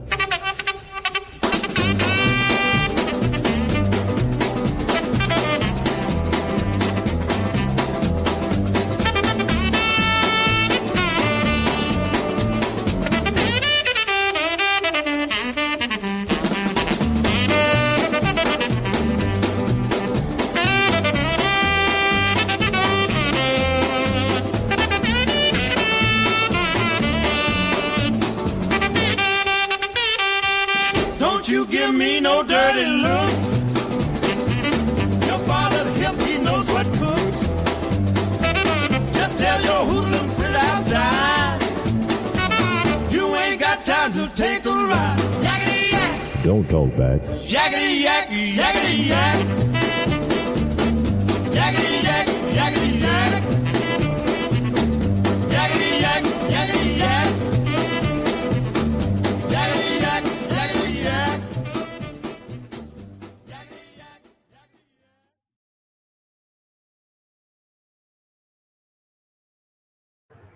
Yeah.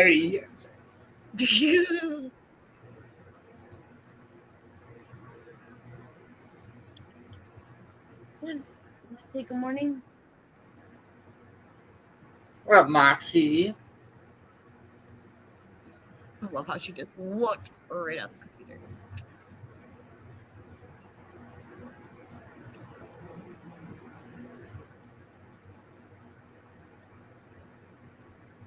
What are you doing? Super lovable this morning. Super duper lovable.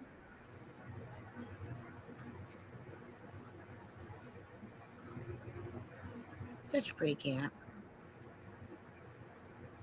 How did I get so lucky to have you? Oh, fluffy kitty cat, meow meow. No, Scooter, leave her alone. Scooter, leave her tail alone.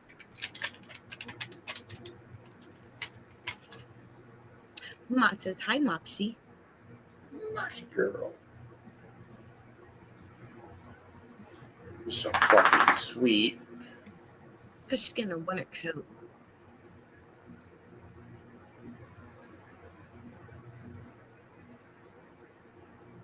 Oh, that's it? That's all I get today? Oh, okay, you're going to sit down. Okay. Thank you, Kay. All right, I got something interesting for us to listen to. This is Austin McConnell. He's a YouTuber, and he talks about all sorts of like interesting, odd shit that really is you don't need to know, I guess, kind of shit. It's useless information. All right, here we go.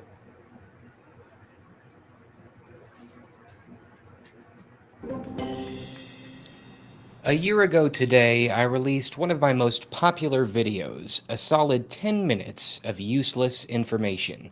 Of the over 40 videos I've released since then, it remains the one thing that people continually request a follow-up to. I don't know why. Think of all the productive things you could be doing instead of watching a video like this.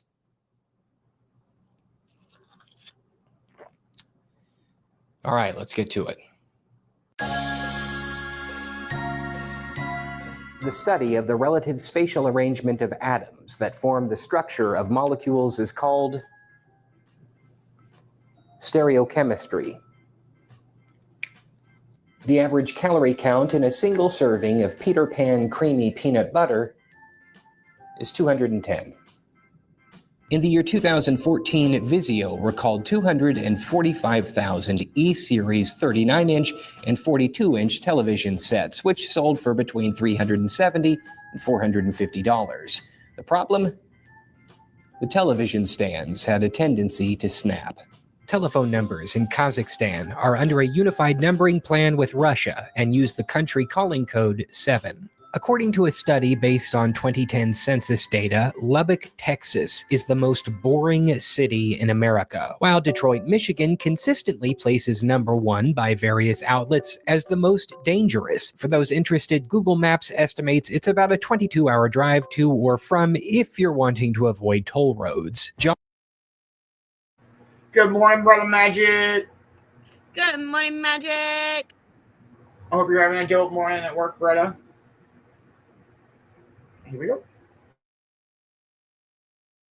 John L. Sullivan was a 19th century Irish-American boxer recognized as the last heavyweight champion of bare-knuckle boxing under the London prize ring rules and was affectionately known as the Boston Strong Boy. The Taming of the Shrew is a comedy by William Shakespeare believed to have been written between 1590 and 1592. In the United States, the first major radio adaptation, a 45-minute version by John Barrymore, was aired in 1937 on the NBC Blue Network. The Spring of Khosrow was an ancient Persian carpet that allegedly covered 40,000 square feet. This is a shag area rug that is available at most Walmart supercenters. It covers 35 feet and can be purchased for the retail price of $38.88.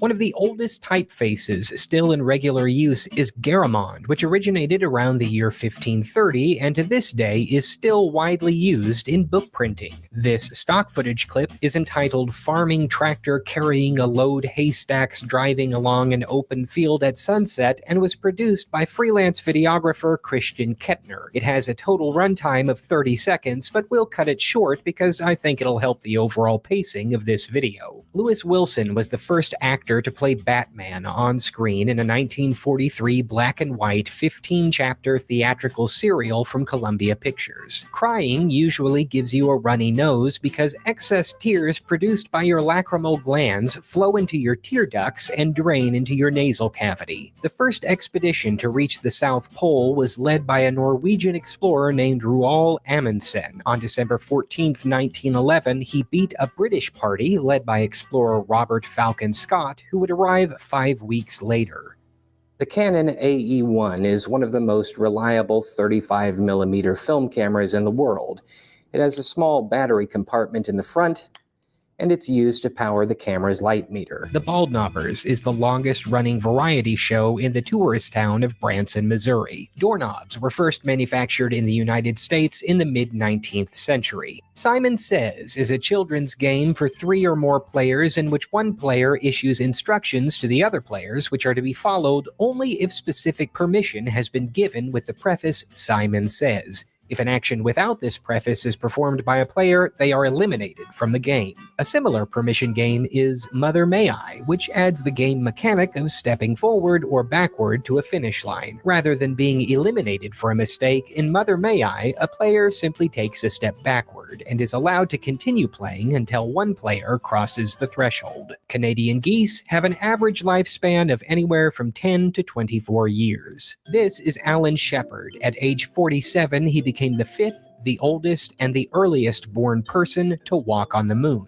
During his mission, he hit 2 golf balls across the lunar surface. In 2003, New Zealand issued 50-cent pieces featuring Frodo, Gandalf, Gollum, Sauron, and Aragorn to celebrate the Lord of the Rings motion picture trilogy. By the same token, the St. Louis Browns were a Major League Baseball team that started as the Milwaukee Brewers. In 1906, They moved to St. Louis and played there for 52 years before relocating to Baltimore and changing their name to the Orioles. While friendly, Cocker Spaniels tend to have the most health issues out of the various dog breeds. They are known to have a wide variety of orthopedic issues and are also prone to heart disease, liver disease, and epilepsy. For a richer flavor when making cookies, try chilling your dough for a few hours before baking. It helps the moisture and fat spread evenly throughout the dough as it bakes, and it'll give your cookies a nice soft center. This is the Shure SM58. It's a professional cardioid dynamic microphone usually used in live vocal performances. It's the best-selling microphone in the world and is also known as one of the most dependable ever made. Seriously, you can run it over with a truck and it'll still work. While shooting this video, I accidentally dropped it. That explains the dent. It's okay though, because I bought this replacement, which evidently causes cancer and reproductive harm when used in California. The Department of Transportation recommends that yellow lights should be programmed to last between 3 and 6 seconds. This is a doodle I received from a guy named Ethan in Williamsville, New York, depicting me surrounded by a flood of letters sent to me from viewers after I recently opened a P.O. box. 2 weeks in, and I have to say, he was right on the money. The Little Drummer Boy was a top 40 hit every December from the years 1958 to 1962. Yamaha Drums is a subsidiary of the Yamaha Corporation founded in 1967. They manufacture acoustic and electric drum kits, including the Yamaha Phoenix, which currently retails for over $3,000 United States dollars. In the pre-World War II era, gas stations had poor lighting conditions. Gas pumps included lighted globes on top so drivers could recognize various gas brands while driving at night. George Lucas's very first movie was a 1-minute animated short called Look at Life. You can find a great breakdown of it from an occasionally pretentious YouTuber using the link in this video's description. Pressing and holding the spacebar while using the iPhone's keyboard is a great way to quickly navigate to a specific place in a large body of text. Most Drano products are not recommended for use in toilets, as the heat generated from the chemical reaction can crack the porcelain used for the toilet bowl, or soften and cause major leaks in the PVC used in most pipes. Also, for those curious, PVC stands for polyvinyl chloride. Just throwing that out there. Lincoln Logs, the children's toy that consists of square-notched miniature logs used to build small forts and other structures, were invented around the year 1916 by John Lloyd Wright, who was the second son of the well-known architect Frank Lloyd Wright. Prepackaged salads tend to keep in most refrigerators for about 3 to 5 days, and the average chiropractor visit in the United States can range from $34 to $106 depending on where you live. The most expensive Beanie Baby ever sold at auction was this purple Princess Bear, a special edition created to raise money for the Diana, Princess of Wales Memorial Fund following her untimely death. It snagged $10,000, and another one is currently listed on eBay with an asking price of over $600,000. The National Weather Service will occasionally issue both tornado watches and tornado warnings. What's the difference? A tornado watch can last for up to 6 hours.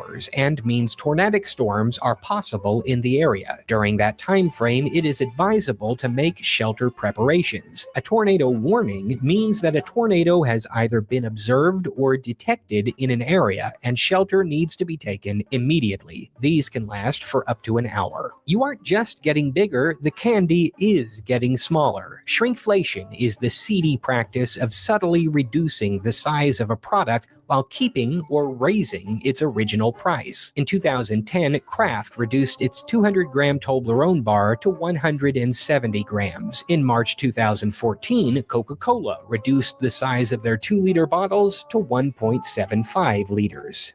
What are you going to do about it? Along the same lines, Honey, I Shrunk the Kids is a 1989 comedy film starring Rick Moranis, one of my favorite actors. Fast Travel, a video game mechanic where a player's character can instantly warp between 2 previously discovered locations without having to move between them in real time, was likely first introduced in 1981's Ultima, originally released for the Apple II. To this day, it continues to be a controversial game mechanic that, although convenient, often robs players layers of a game world's sense of scale and an element of realism in open-world quests. Silhouette animation is a variant of cutout animation in which the characters are backlit and only visible as silhouettes. For an example, you can see the 2000 French motion picture Princes et Princesses, or this video I produced in 2019 on how to survive a bear attack. A philanthropist is a person who seeks to promote the welfare of others, typically by generously donating money to good causes. A philanderer is a man who frequently enters into flings with various women without ever committing to a serious relationship. It is very important not to get these two words confused. The first Super Bowl was played on January 15, 1967 between the Kansas City Chiefs and the Green Bay Packers. Nobody at the time realized how big the game would become over the years, so both NBC and CBS wiped the videotapes of the broadcast. A complete recording of the game was thought to be lost until January 11, 2016, when the NFL announced they had combed the earth and recovered footage of all 145 plays from various sources. This found footage was meticulously stitched together,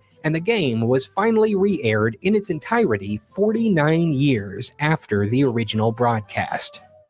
Who cares who won? Moving on. No is one of the oldest theater traditions in the world, originating in 14th century Japan. A highly rigid and traditional art, it gave birth to kabuki, a much more lively and flamboyant variant featuring contemporary stories and exciting fight scenes. Until the 1680s, real weapons were used in its sword fights. Available in this video's description is a kabuki adaptation of the new Star Wars trilogy, and I highly recommend you take the time to watch it. It is estimated that windmills kill about 328,000 birds per year. There are only 2 bathrooms on the International Space Station. The urine of both the crew members and the station's lab animals is filtered back into the drinking water supply.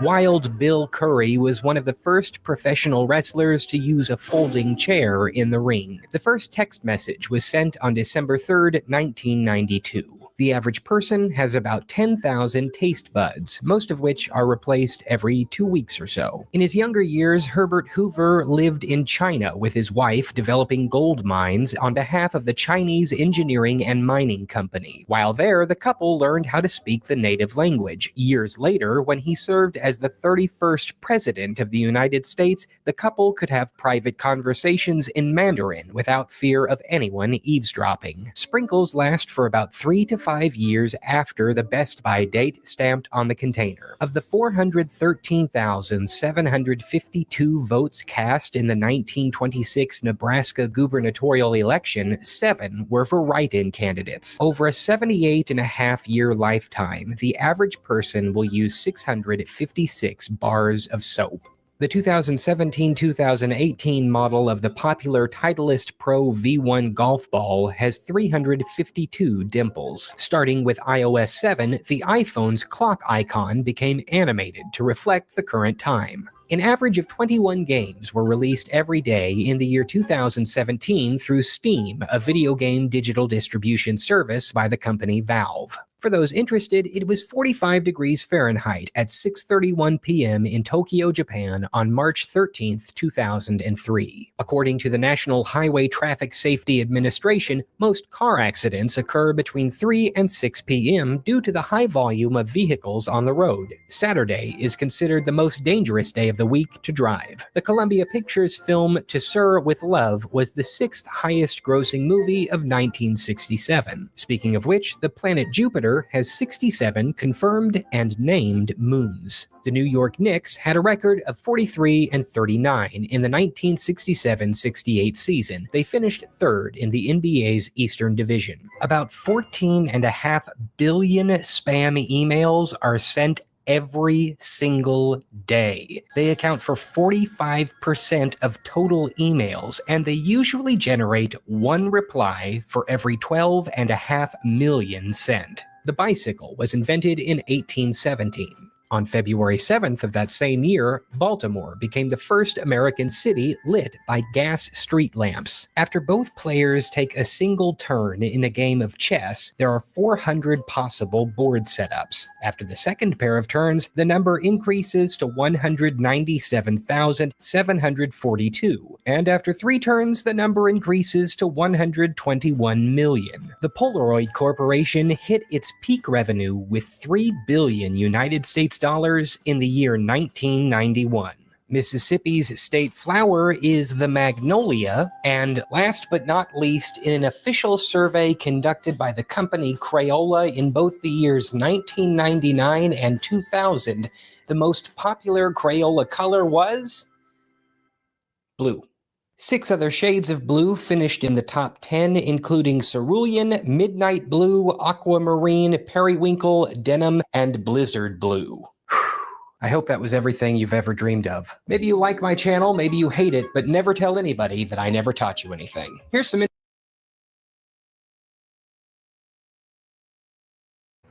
That's fucking great. Yes. What up, Adina and Ruby? Oh, they just being lovable this morning. What up, Rootster? She's super lovey. Oh.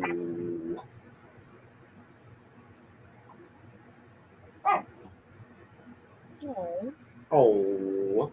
Super lovey this morning.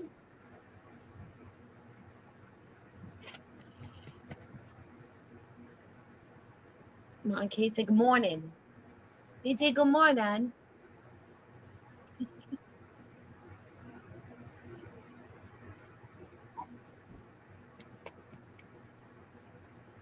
Look at that smile. Look at that smile. Oh, okay, bye. Go get him.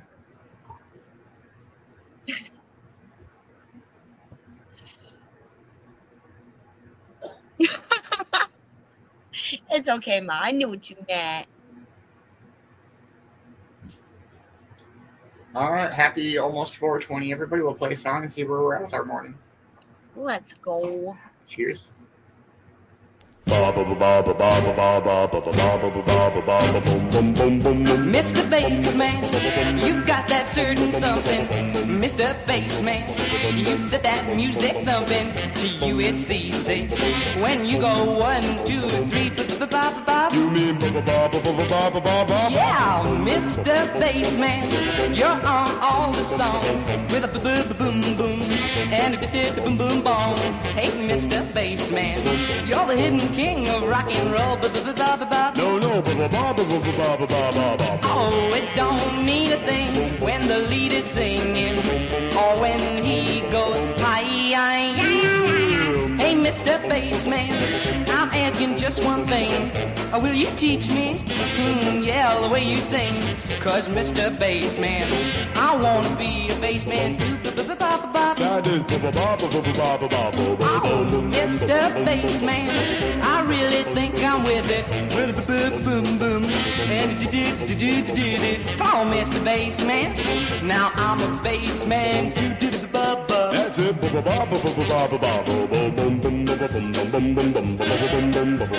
Now you.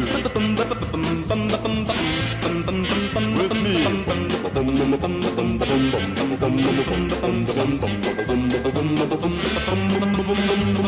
Oh, it don't mean a thing when the lead is singing or when he goes hi.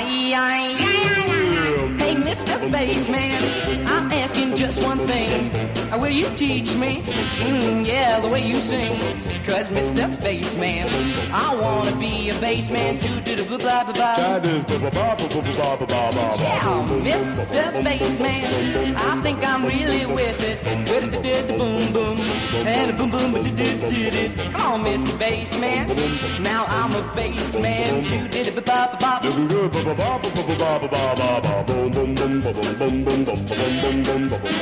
you looking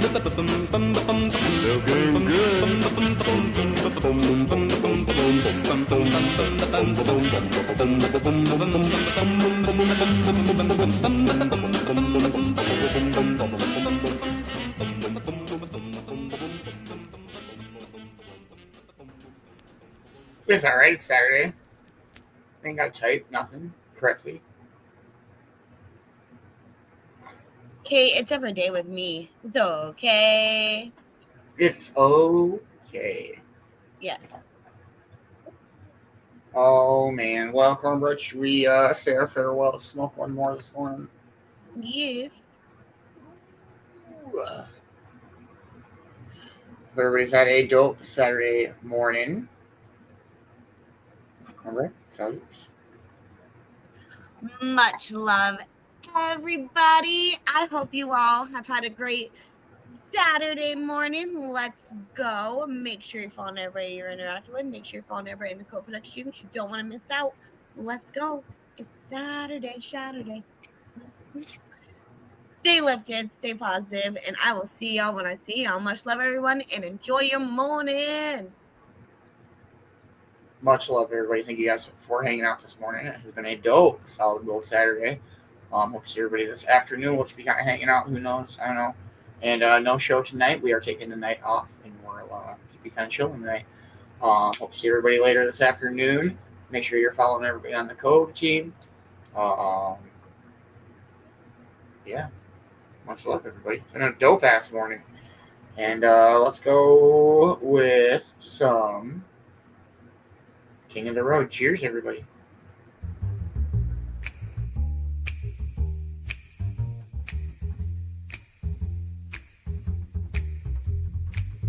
Trailers for sale or rent, rooms to let 50 cents. No phone, no pool, no pets. I ain't got no cigarettes. But 2 hours of pushing broom buys an 8 to 12 4-bedroom. I'm a man of means, by no means king of the road. 3rd boxcar, midnight train, destination Bangor, Maine. Whoa, worn out suit and shoes. I don't pay no union dues. I smoke old stogies I have found. Short, but not too big around. I'm a man of means, by no means king of the road. I know every engineer on every train, all their children and all of their names, and every handout in every town. If locked, it ain't locked when no one's around. I sing trailers for sale or rent, rooms to let 50 cents. No phone, no pool, no pets. I ain't got no cigarettes. But 2 hours of pushing broom buys an 8 to 12 4-bedroom. I'm a man of means, by no means king of the road. Trailers for sale or rent, rooms to let 50 cents. No phone, no pool, no pets. I ain't got no cigarettes. But 2 hours of pushing broom buys. Let's fucking go.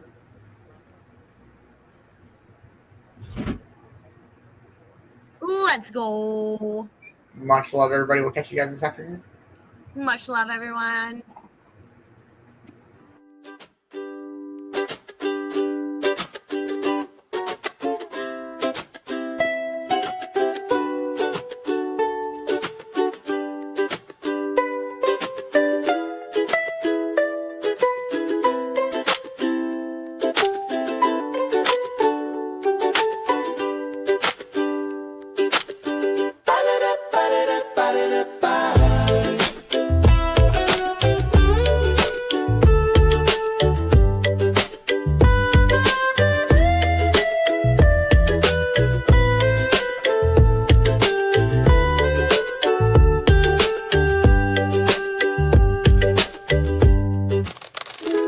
I